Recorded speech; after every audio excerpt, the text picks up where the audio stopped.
Computer யார் கண்டுபிடிச்சாங்க? அவனும் மனசு தான் கண்டுபிடிச்சோம். இதை பற்றி ஆல்ரெடி என்னோட ப்ரீவியஸ் கிளாஸில் சொல்லியிருப்பேன். அதாவது இப்போ கணித மேதை ராமானுஜர் இருக்காருன்னா அவர் அவ்வளோ பெரிய டெரிவேஷன் போட்டிருப்பாரு. ஐன்ஸ்டீன் வந்து ஈக்குவல் போட்டிருக்காரு. இதெல்லாம் எங்கேருந்து கண்டுபிடிச்சாங்க அப்படின்னு பார்த்தோம் அப்படின்னா அவங்களோட கற்பனைகள் வந்து தான். சில பேர் கனவுகள் வந்து எடுத்திருக்காங்க டெரிவேஷன்ஸ் அப்படின்னு நான் சொல்லியிருக்கேன். எக்ஸாம்பிளுக்கு ராமானுஜருக்கு கனவுல வந்து இந்த டெரிவேஷன்ஸ் போட்டு அந்த கடவுளே வந்துட்டு கையில் வந்து வரைகிற மாதிரி டெரிவேஷன் போட்டு அவர் நிறைய ப்ராப்ளம் வந்து சொல்யூஷன் ஃபைன் பண்ணியிருக்காருன்னு சொல்லியிருக்கோம். அது மாதிரி அவங்களோட பிரெயினில் இருக்கக்கூடிய கற்பனைகள் வந்து தான் உருவாகுது. அந்த கற்பனைகள் எங்கிறது உருவாகும். இப்போ நம்ம கேள்விப்படாத விஷயங்களை கூட கற்பனைகள் வந்து உருவாகும். அப்போ நம்ம டேட்டா கம்யூனிகேஷன் சொல்லிட்டு ஒரு ஸ்டடி பண்ணுறோம், சரிங்களா? இப்போ மனிதனோட மூளையிலிருந்து தான் எல்லா விதமான இதுவும் டேட்டாவும் வந்து ஸ்டோரேஜில் இருக்குது. அப்போ அப்பாற்பட்ட விஷயங்களையும் வந்து அவன் எடுத்துக்கலாம். இன்னொன்று வந்து ஏற்கனவே வந்து எக்ஸிஸ்டிங்கோட நாலேஜும் எடுத்துக்கலாம். எக்ஸிஸ்டிங் அப்படின்னா இப்போ சிமுலேஷன்ஸ் மாதிரி கேம் ப்ரொவைட் பண்ணுறதா இருக்கட்டும், இல்லை வந்துட்டு ஏஐ டெக்னாலஜி இருக்கட்டும், இதெல்லாம் எங்கே எடுக்கிறோம் அப்படின்னா நம்மகிட்ட தான் எடுத்துக்கலாம். இயற்கையை பார்த்து அதில் வந்து என்ன இருக்கோ அதை செயற்கையாக வந்து உருவாக்குறோம். இப்போ ஏஐனா ஆர்டிஃபிஷியல் இன்டெலிஜென்ஸ்னா ஒரு டேட்டா இன்புட்டை கொடுக்குறோம் அப்படின்னா அந்த டேட்டா இன்புட்டை வச்சு அது வந்துட்டு ஒரு இதை வந்து ப்ரொவைட் பண்ணுது. மனுஷர்கிட்டையும் வந்து அதே இருக்குது. அப்போ அவனோட டேட்டா எங்கே இருக்குது அப்படின்னா ஜெனட்டிக் ரெக்கார்டில் வந்து இருக்குது, டிஎன்ஏ ரெக்கார்டில் இருக்குது. டிஎன்ஏ ரெக்கார்டில் மொத்தம் 10 டிஎன்ஏ இருக்குன்னா 2 டிஎன்ஏ ஆக்டிவேட் இருக்கும், மித்த டிஎன்ஏ வந்துட்டு அது இதாக தான் இருக்கும். அந்த டிஎன்ஏ ஆக்டிவேட் ஆனிச்சுன்னா நம்மளால மற்ற டைமண்ட்ஸோட அச்சீவ் பண்ணணும்னு சொல்லிட்டு டிஎன்ஏ ஜெனட்டிக் ரிசர்ச் வந்து தனியாக போயிட்டு இருக்கு. தனித்தனி ரிசர்ச் இருக்குன்னு உங்களுக்கு சொல்லியிருக்கேன். டேட்டா கம்யூனிகேஷன்ங்கிறது டேட்டா சம்மந்தப்பட்டது. ஜெனட்டிக் ரெக்கார்டு அண்ட் டிஎன்ஏ ரெக்கார்டுங்கிறது அது தனிப்பட்ட இது. அட்டாமிக் சயின்ஸ் தனி, குவாண்டம் சயின்ஸ் தனி. இது எல்லாமே நம்ம புரிஞ்சுக்கிட்டா மட்டும்தான் ஒரு இதே நம்ம புரிஞ்சுக்க முடியும். அப்போ மனுஷனோட பிரெயினே பார்த்தோம் அப்படின்னா எக்ஸிஸ்டிங்கை தாண்டி ஒரு சில விஷயங்களை அது வந்துட்டு எடுத்துக்குது. புரியுதுங்களா உங்களுக்கு? டேட்டா வந்து எடுத்துகிட்டு தான் ஃபைன் பண்ணுது. இப்போ எக்ஸாம்பிளுக்கு பார்த்தோம் அப்படின்னா நிறைய விஷயம் நம்ம கண்டுபிடிச்சிருக்கோம். இப்போ வந்து நீங்கள் திருமந்திரம், திருவருட்பா இந்த மாதிரி நிறைய பாடல்களில் அட்டாமிக் சயின்ஸ் பற்றி நிறைய டேட்டா சொன்னதுக்குள்ளே இருக்குது. உண்மை தானே? கரெக்டாக. இப்போ நவகிரகங்கள் அப்படின்னு நம்ம கண்டுபிடிச்சிருக்கோம் அப்படின்னா டெலஸ்கோப்பே இல்லாத காலத்தில் அது கண்டுபிடிச்சிட்டோம். அது உண்மை தானே? இப்போ அந்த மாதிரி வந்துட்டு அந்த டேட்டா எங்கேருந்து எடுத்திருப்பாங்க அப்படின்னா நம்ம வந்து apart from existing knowledge and இருக்கக்கூடிய நினைவுகளை தாண்டி நம்ம வந்து ஒரு டேட்டா வந்து எடுத்துக்கிறோம். இதை வச்சு தான் வந்து நம்ம புதுசாக வந்து ஃபைன் பண்ணுறோம். இப்போ நம்ம பார்க்குறது என்ன ஆச்சுன்னா ஹியூமனை பொறுத்த வரைக்கும் சயின்ஸ் வந்து ஒரு இதாக இருக்குது அப்படின்னா நம்ம இருக்கிற எக்ஸிஸ்டிங் டேட்டா வச்சு தான் உருவாக்குறோம். வந்து சயின்ஸ் கண்டுபிடிச்சிட்டே இருக்காங்க அப்படின்னா புதுசாலாம் வந்து எதையும் கண்டுபிடிக்கல. ஏற்கனவே இருக்கிற ஒரு விஷயத்தை அவன் கண்டுபிடிக்கிறான். இப்போ வந்து ஒரு ஆட்டம் இருக்குது, புரோட்டான், ஆட்டான், நியூட்டான் இருக்குன்னா அவன் புதுசாக அதில் போய் அவன் உருவாக்கி அதுக்குள்ள அவனை எனர்ஜி வைக்கல. ஒன்று இருக்கிறத அவன் வந்து அப்சர்வ் பண்ணுறான். இயற்கையில் இருக்கக்கூடிய ஒரு விஷயத்தை அப்சர்வ் பண்ணுறான். அதை தன்னால் உருவாக்க முடியுமான்னு பார்க்குறான். இப்போ உலகம் உருவான ஒரு இதை பார்த்தோம் அப்படின்னா அவன் அப்சர்வ் பண்ணி அவனே வந்துட்டு ஒரு சூழ்நிலையை உருவாக்கி அதில் வந்துட்டு எந்த மாதிரி வந்துட்டு ஒரு உயிரினம் உருவாகும் அப்படின்னு சொல்லிட்டு சொல்லுவாங்க. இப்போ எக்ஸாம்பிளுக்கு இப்போ சூப்பர் டெலக்ஸ் படத்தில் ஒரு சின்ன சீன் வரும், அமிலத்தில் உருவான உயிரி அப்படின்னு சொல்லிட்டு. அதுக்கு என்னன்னா நிஜமாலுமே வந்துட்டு அமீபா அந்த மாதிரி உருவாகும் போது அமிலத்திலிருந்து அந்த உயிர் வந்து உருவாயிருக்கும். இந்த மாதிரி வந்துட்டு அப்சர்வ் தான் பண்ணுறான். அந்த ரிசர்ச் வந்து அவங்க பண்ணுறாங்க. இந்த ரிசர்ச்சோட வெளிப்பாட்டிலேருந்து தான் வந்து கண்டுபிடிக்கிறாங்க. இந்த மாதிரி இருக்கலாம், இப்படி இருந்தால் இப்படி நடக்கும், இப்படி உயிர்கள் உருவாக்கலாம் அப்படின்னு சொல்லிட்டு இயற்கையில் இருக்கிற இதை தான் அப்சர்வ் பண்ணுறோம். ஆனால் ஆன்சியன் சயின்ஸில் என்ன பண்ணுறாங்க அப்படின்னா இந்த வெளியில் இருக்கக்கூடிய ரிசர்ச், உள்ளுக்குள்ளே இருக்கிற ரிசர்ச்னு 2 இருக்குது. வெளியில் இருக்கிற ரிசர்ச்னா வெளியே வந்துட்டு ஒரு எக்ஸ்பெரிமெண்ட் பண்ணுறது, அதை வச்சு வந்து ஒரு லேசர் வந்து அனுப்புறது. ஒரு நியூட்ரான், எலக்ட்ரான், புரோட்டான் இருக்குது அப்படின்னா நம்ம நியூட்ரான் அனுப்பி இதெல்லாம் வந்துட்டு அதிக ஆட்டமை பிரேக் பண்ணுறது. இந்த மாதிரி வந்து இது நிகழ்வுகளை செஞ்சு தான் நம்ம மின்சாரத்துலேருந்து சவுண்ட் எஃபெக்டில் இருக்கக்கூடிய அலாரம் இதிலேருந்து நிறைய விஷயம் நம்ம ஃபேன் லைட் இதெல்லாம் எங்கேருந்து கண்டுபிடிச்சிருக்கோம். இயற்கையாக இருக்குது ஒரு பொருள், அதோட தன்மையில் இந்த மாற்றம் உருவாகுதுங்கிறத அப்சர்வ் பண்ணி இப்படி பண்ணது நடக்குது, இதை நம்ம செஞ்சுக்கலாம் அப்படிங்கிற மாதிரி அவங்க உருவாக்குறாங்க. இப்போ ஒரு நெருப்பு வருது அப்படின்னா அது எலக்ட்ரான் இழப்பு ஏற்படுது, அந்த நெருப்பு கிரியேட் ஆகுது. அப்போ நெருப்புனால நம்மளுக்கு வந்து ஹீட் பண்ணும்போது அதோட இதில் ஒரு மாறுதல் நடக்குது. அப்போ என்ன பண்ணுறாங்கன்னா இருக்கிற ஒரு விஷயத்தை தான் வந்து எக்ஸிஸ்டாக எடுத்துக்கலாம். அப்போ எதுவுமே வந்துட்டு புதுசாக வந்து அவன் எதுவுமே வந்து உருவாக்கல. எல்லாமே பார்த்தோம் அப்படின்னா எக்ஸிஸ்டிங்லாம் இருக்குது. சரிங்களா? இதெல்லாமே சூப்பர் கான்சியஸ்னால பிரபஞ்சத்தில் இருக்கக்கூடிய சூப்பர் கான்சியஸ் லெவல் ஆல்ரெடி இருக்கிற விஷயத்தை தான் வந்துட்டு நான் அப்சர்வ் பண்ணி புதுசாக உருவாக்கிக்கிறோம். அப்போ ஏ டெக்னாலஜி வந்துச்சு, இன்னும் நீங்கள் அதை பேசிட்டு எதை பேசிட்டே இருக்காங்க. அவன் எக்ஸிஸ்டிங்லேருந்து அதே எடுத்துட்டான் அந்த கான்செப்ட். அதாவது நம்மகிட்ட வந்து ஒரு ப்ரோக்ராமிங் இருக்குது, ஜெனட்டிக் ரெக்கார்டு இருக்கிறதுனால ஒரு பூனை இருக்குன்னா அதுக்கு ஒரு இயற்கையான நிகழ்வு இருக்கும். நம்ம ஜெனட்டிக் ரெக்கார்டு நம்ம கோவப்படுறது, அமைதியாக இருக்கிறது, சாந்தமாக இருக்கிறது, இந்த மாதிரி அடமெண்ட்டாக இருக்கிறதுலாம் நம்ம ஜெனட்டிக் ரெக்கார்டில் நம்ம எடுத்துக்கூடிய உணர்வுகள். அப்போ எக்ஸிஸ்டிங்கான ஒரு ப்ரோக்ராமிங்லேருந்து ஒரு கேரக்டரிஸ்டிக்ஸ் உருவாகுது. புதுசாக நம்ம வளரும்போது பழக்கப்படுத்திக்கிறோம். அப்போ வந்து அது புது ப்ரோக்ராம். ஏ டெக்னாலஜி வந்துட்டு புதுசாக எப்படி கற்றுக்கிட்டு அடுத்த எப்படி அப்டேட் பண்ணலாம், நம்ம கிட்டே வந்து நம்ம அப்டேட் பண்ணிக்குவோம். புதுசாக ஒரு விஷயத்தை கற்றுக்கும் போது நம்ம எல்லா கலைகள், சண்டை போடுறது, ஃபைட் போடுறது, கராத்தா, கம்ப்யூட்டர் பண்ணுறது, எக்ஸல் யூஸ் பண்ணுறது, டிஜிட்டல் மார்க்கெட்டிங் சொல்லிட்டு எல்லாமே வந்து நம்ம புதுசாக வந்துட்டு கற்றுக்கிறோம். அப்போ எக்ஸிஸ்டிங் ப்ளஸ் புதுசு. இப்போ இதை தான் வந்து ஏ டெக்னாலஜியாக நம்ம கொண்டு வரோம். பட் டிஃபால்ட்டாக இருக்கிற டேட்டாவையும் பண்ணி அது கொடுக்கக்கூடிய டேட்டா வச்சு புரிஞ்சுட்டு அது பண்ணுற மாதிரி ஏற்கனவே இருக்கிறதா பண்ணுறோம். அதனால் ஹார்ட்வேர் ப்ளஸ் சாஃப்ட்வேர் நீங்கள் எடுத்துக்கோங்க. இப்போ நம்ம உடம்பு வந்து ஹார்ட்வேர், ஆன்மா வந்து சாஃப்ட்வேர் வச்சுக்கிட்டா கூட 2 மேட்ச் ஆனதான் அந்த இடத்துல செயல்பாடே இருக்கும். 2 ஒன்று இல்லைனாலும் அந்த செயல்பாடு அப்படிங்கிறது இருக்காது. இப்போ அந்த மாதிரி தான் ஹார்ட்வேர் சாஃப்ட்வேர் அப்படிங்கிற ப்ரோக்ராம் உருவாக்குறாங்க. இப்போ எம்பெடட் கோடிங்னா உள்ள போகிறனால தான் நம்மளோட இதெல்லாம் வந்துட்டு ஒர்க் அவுட் ஆகிட்டு இருக்கு. ஒரு போர்டு ஒர்க் ஆகுது, ஒரு சிஸ்டம் ஒர்க் ஆகுதுன்னா அதுக்குள்ள ஒரு எம்பெடட் ப்ரோக்ராமிங் வந்து இருக்குது. அதுதான் வந்துட்டு ஹார்ட்வேருக்கு சாஃப்ட்வேருக்கு கனெக்ட் ஆகக்கூடிய ப்ரோக்ராமிங். அதை போட்டால் ஹார்ட்வேரே வந்து ஃபங்க்ஷன் ஆகும். புரியுதுங்களா? அப்போ ஹார்ட்வேர் மட்டும் இருந்துச்சு, உள்ள சாஃப்ட்வேர் வந்து இம்ப்ளிமெண்ட் பண்ணீங்கன்னா அந்த ஒரு ஃபங்க்ஷனே வந்துட்டு அந்த இடத்துல நடக்காது. இப்போ நாமளே ஒரு ஹார்ட்வேர் போட்டு ஆன் பண்ணுறோம் அப்படின்னா அதுக்கு ஒரு மென்பொருள் வேணும், சாஃப்ட்வேர். அதுதான் ஆப்ரேட்டிங் சிஸ்டம். ஆப்ரேட்டிங் சிஸ்டம் இருந்தால் தான் அது ஃபங்க்ஷன் ஆகும். அந்த ஆப்ரேட்டிங் சிஸ்டம்குள்ள மற்ற சாஃப்ட்வேர் ஃபங்க்ஷன் ஆகிற மாதிரி வச்சுக்கிறாங்க. இப்போ இதை நீங்கள் இதை எடுத்துக்கிட்டீங்கனாவே இது வந்து உங்களுக்கு புரிஞ்சிருக்கும். அப்போ பிரபஞ்சத்தில் இருக்கிற ஒரு இதை தான் அவன் எடுத்துக்கலாம். புரியுதுங்களா? இப்போ பிரபஞ்சங்கிறது ஒரு இதாக இருந்துச்சுன்னா அதுக்குள்ள ஒரு ஃபங்க்ஷன் இருக்கு. இப்போ அந்த ஃபங்க்ஷனுக்குள்ள இருந்தால் தான் மற்ற இது வந்து நடக்கும். இப்போ எக்ஸாம்பிளுக்கு காற்று இருக்கு, தண்ணி இருக்கு அப்படின்னா இந்த ஃபங்க்ஷன் வச்சுன்னா உயிர்களே உருவாகும். இது இல்லை அப்படின்னா உருவாகாது. அப்போ ஹார்ட்வேர்க்குள்ள ஒரு சாஃப்ட்வேர் இருக்கு. அந்த சாஃப்ட்வேரை வச்சு அதுக்குள்ள குட்டி சாஃப்ட்வேர் போட்டு நம்ம வந்து உருவாக்கிக்கிறோம். புரியுதுங்களா சொல்றேன்? இப்போ எனர்ஜி கான்செப்ட்ல இருந்து இன்னொரு எனர்ஜி கன்வெர்ட் பண்ணி அதை செயல்படுத்துறோம். ஒரு எனர்ஜியை இன்னொரு எனர்ஜியை நம்ம கன்வெர்ட் பண்றோம். இப்போ மின்சார எனர்ஜியை வேகமாக சுத்தக்கூடிய ஃபேன்ல இருந்துட்டு அந்த எனர்ஜி கன்வர்ஷன் நடக்கிறதுனால தான் அந்த செயல்பாடு இப்போ கம்ப்யூட்டர்ல இருந்து எல்லாமே அந்த எனர்ஜி தான் எடுத்துக்குது. புரியுதுங்களா? அப்போ அதுவுமே பார்த்தோம் அப்படின்னா இருக்கிற ஒரு இதில் தான் எடுத்துக்கிறோம். இப்போ இயற்கை உருவாகும் போது ஒரு எனர்ஜி எடுத்துக்கிட்டு தான் இன்னொரு ஒரு செயல்பாடே நடக்கும் அப்படிங்கிற மாதிரி தான் ஃபங்க்ஷன் ஆயிருக்கு. இப்போ ஒரு ஹியூமன் பாடி இயங்கணும் அப்படின்னா எனர்ஜியே இல்லை அப்படின்னா இறந்துருவோம் அப்படிங்கிறத உண்மை. அப்போ நம்ம ரன் ஆகிட்டு இருக்கிறது ஒரு ஃபங்க்ஷன் ஆகிட்டு இருக்கிறது ஒன் கைண்ட் ஆஃப் எனர்ஜியாக தான் நடந்துட்டு இருக்கும். இப்போ ஏன் மனுஷன் சாப்பிட்றான், எதுக்கு இதெல்லாம் நம்ம சாப்பிடணும் அப்படின்னா உணவுல வந்து நம்ம எனர்ஜியை வந்துட்டு கன்வெர்ட் பண்ணி எடுத்துக்கிறோம். அந்த சக்கையை மட்டும் வெளியே அனுப்பிட்டு உள்ள இருக்கக்கூடிய எனர்ஜியை மட்டும் நம்ம எடுத்து அப்சர்வ் பண்ணி உடலுக்கு வந்துட்டு என்ன பண்ணும், அந்த ரத்தம் வந்து டிஸ்ட்ரிபியூட் பண்ணி ஒவ்வொரு உடலுக்கு கொடுத்துரும். இப்போ கண்ணுக்கு ஒரு எனர்ஜி, பார்க்கறதுன்னா அதுக்கு ஒரு எனர்ஜி வேணும், காது கேட்கணும் அதுக்கு ஒரு எனர்ஜி வேணும், சுவாசிக்கணும் அதுக்கு ஒரு எனர்ஜி வேணும். அப்போ நம்ம சாப்பிடாம இருந்தோம் அப்படின்னா 10 நாள் 15 நாள் 20 நாள் ஒரு மாசம் கழிச்சு இறந்துரும். எந்த உடல் பாகத்துக்கும் வந்து எந்த ஒரு எனர்ஜி கிடைக்கும் என்ன ஆகும், அது ஃபங்க்ஷன் ஆகாது. அப்போ இதயம் வந்து ஃபங்க்ஷன் ஆக என்ன ஆகும், உயிர் வந்து அந்த இடத்துல இயங்கிறதுக்கான ஒரு தகுதி இழந்துருக்கு உடல். அப்போ ஆட்டோமேட்டிக்காக உயிர் வந்து அந்த பிரியுது. இப்போ எனர்ஜியோட கன்வர்ஷன் பாயிண்ட் ஆஃப் வியூ தான் உலகத்தில் இருக்கக்கூடிய ஒவ்வொரு விஷயத்தையும் உருவாக்கியிருக்காங்க. இப்போ புரியுதுங்களா? அப்போ ஹியூமனோட எவால்வேஷன் எப்படி இருக்கு, ஏற்கனவே இருக்கிற ஒரு விஷயத்தை அப்சர்வ் பண்ணி தான் எல்லாத்தையும் வந்து அவன் உருவாக்கிக்கிறான். இதை வந்து தெளிவாக புரிஞ்சுக்கணும். அப்போ மனித மூளை என்னது, ஒரு ப்ரோக்ராமேட்டிவ் ஒரு ஃபங்க்ஷனாலிட்டியை வச்சு அடிப்படையாக வச்சு தான் வந்துட்டு இது வந்து உருவாயிருக்கு அப்படின்னு நம்ம சொல்லலாம். சரிங்களா? இப்போ வந்துட்டு இதில் அவேக்கன் அப்படின்னா என்ன அப்படின்னு பார்த்தோம் அப்படின்னா இப்போ இந்த ப்ரோக்ராமேட்டிக் செயல்பாடெல்லாம் வந்து நடந்துட்டு இருக்கு. இப்போ கேமுக்குள்ள நடக்கக்கூடிய அந்த அவேக்கன் மாதிரி தான். கேமுக்குள்ள வந்துட்டு சிமுலேஷன்ஸ்ல நம்ம ப்ரோக்ராம் கோடிங் எழுதியிருப்போம். இப்போ இந்த கோடிங் வந்து நம்ம கிட்ட தான் வந்து அந்த ஒரு ப்ரோக்ராம் உருவாக்கியிருக்காங்க அப்படின்னு தெரிஞ்சுக்கோங்க. அப்போ ப்ரோக்ராம் யார் உருவாக்குனது, நாம தான் உருவாக்கணும். சப்போஸ் ஒரு ஏஐ ப்ரோக்ராம்னு வச்சுக்கோங்க, ஃபியூச்சர்ல ஏஐ கேம்ஸ் தான் ப்ளே ஆகும். ஏஐ கேம்ஸ் வரும்போது என்ன ஆகும், அந்த ஒவ்வொரு கேரக்டர்ஸ்க்குமே வந்துட்டு செயல்பாடு வந்து அதுவே புரிஞ்சுட்டு அதுவே வந்துட்டு எல்லாமே பண்ணி அதுவே அப்கிரேட் பண்ணிக்க தானே. இப்போ அந்த மாதிரி உருவாக்கும் போது அந்த ஏஐயே தனியாக செயல்பட மட்டும் பேசும். அப்போ அதுக்கே ஒரு உயிரே நம்ம வந்து கேமுக்குள்ளேயே ஒரு உயிரை வந்து நம்மளால கொடுக்க முடியும். இப்போ எழுதக்கூடிய சிமுலேஷன் அந்த மாதிரி இருக்குது. உள்ள போய் ஃபங்க்ஷன் ஆனிச்சு அப்படின்னா அது மட்டும் தான் செய்யும். அது இந்த ஃபங்க்ஷனை மீறி அதனால யோசிக்கவோ அதை செயல்படுத்த முடியாது. அதுக்குன்னு ஒரு ப்ரோக்ராம் போட்டிருப்பாங்க, அது மட்டும் தான் வந்து அந்த விஷயத்தை அதை செய்யும். அதை தாண்டி வந்து செயல்படாது. இது வந்து மனித உயிர்களோட ஒப்பிட்டு பாருங்க. இப்போ ஒரு விலங்குகள் இருக்கு அப்படின்னா அதோட ப்ரோக்ராமிங் வந்து வேற மாதிரி இருக்கு. அதோட கான்சியஸ் லெவல், அதோட ஃப்ரீக்வன்சி அதெல்லாம் வந்து வேற. இப்போ யாருக்கு ஏற்கனவே டெஸ்லா சொன்ன மாதிரி ஒரு விஷயம் நம்ம புரிஞ்சுக்கணும் அப்படின்னா எனர்ஜி, ஃப்ரீக்வன்சி, வைப்ரேஷன்ஸ் இதை வச்சு தான் நம்ம புரிஞ்சுக்கணும். ஒரு வைப்ரேஷன் இருக்கும், ஒரு எனர்ஜி இருக்கும், ஒரு ஃப்ரீக்வன்சி இருக்கும். அப்போ மனிதன் அப்படின்னு இருந்தா அப்படின்னா அவனுக்கு ஒரு ஃப்ரீக்வன்சி இருக்கு, அவனுக்கு ஒரு கான்சியஸ் லெவல் இருக்கு. அவனோட கான்சியஸ் லெவலில் தான் அவனால டிராவல் ஆக முடியும். அதை தாண்டி அவனால சிந்திக்க முடியாது. ஒரு எறும்பு இருக்கு, ஒரு மான் இருக்கு, ஒரு சிங்கம் இருக்கு, புலி இருக்குன்னா அதுக்கு வந்து ஒரு கான்சியஸ் லெவல் இருக்கும். அந்த கான்சியஸ் லெவலை தாண்டி அதை வந்து சிந்திக்க முடியாது. அப்போ நீங்க இப்ப இருக்கிற ப்ரோக்ராம்லாம் எப்படின்னா அதில் இருக்கக்கூடிய ஒரு ப்ரோக்ராமிங் மாதிரி ஒரு நார்மலாக ஒரு ப்ரோக்ராம் என்ன செட் பண்ணியிருக்கோமோ அந்த ஒரு ப்ரோக்ராம் மட்டும் தான் அது வந்து செயல்படுத்தும். அப்போ அந்த ஒரு ப்ரோக்ராம் கேம்ல இருக்கிறது என்ன நடக்கும், அது வந்து செயற்கையாக வந்து சிந்திக்காது. கரெக்ட் தானே? இப்போ நாம தான் வந்துட்டு அதோட கிரியேட்டர். நம்ம கார்டன் வச்சுக்கலாம், நம்ம வந்து ப்ரோக்ராம் கோடிங் எழுதுறோம். அந்த கேம்குள்ள இருக்கிறவங்களுக்கு சிந்திக்கலாம் தெரியாது, என்ன ப்ரோக்ராம் பண்ணணும் அதை மட்டும் தான் செய்யும். அதே தான் இருக்கக்கூடிய விலங்குகள் செய்யாது. அதனால செயற்கையாக சிந்திக்கவோ இதுவும் முடியாது. ஏன்னா நான் வந்துட்டு ஒரு ஜுவாலஜி சம்பந்தப்பட்ட கிளாஸ் இருக்கும்போது என்ன சொன்னேன், இந்த மாதிரி குழந்தை, அம்மா, தாய் அப்படின்னா விலங்குகளுக்குலாம் கிடையவே கிடையாது. தேவைப்படுச்சுன்னா அதோட ஹஸ்பண்டையும் சாப்பிட்டுக்கும், குழந்தைகளையும் சாப்பிட்டுக்கும். ஏன்னா அதே மாதிரி தன்னோட இன்னொரு குழந்தைகளை காப்பாடு இன்னொரு குழந்தைகளை கொண்டு வரும். இதுதான் வந்துட்டு இதில் இருக்கக்கூடிய ஜுவாலஜியில் அனிமல்ஸ்ல இருக்கக்கூடிய குணாதிசயம் இதுதான். அதோட ப்ரோக்ராமிங் செட் அந்த மாதிரி தான் இருக்கு. சர்வைவலுக்காக என்ன பண்ணுவோம், அப்போ சர்வைவல் அப்படிங்கிற ஒரு ப்ரோக்ராம் தான் இருக்கு.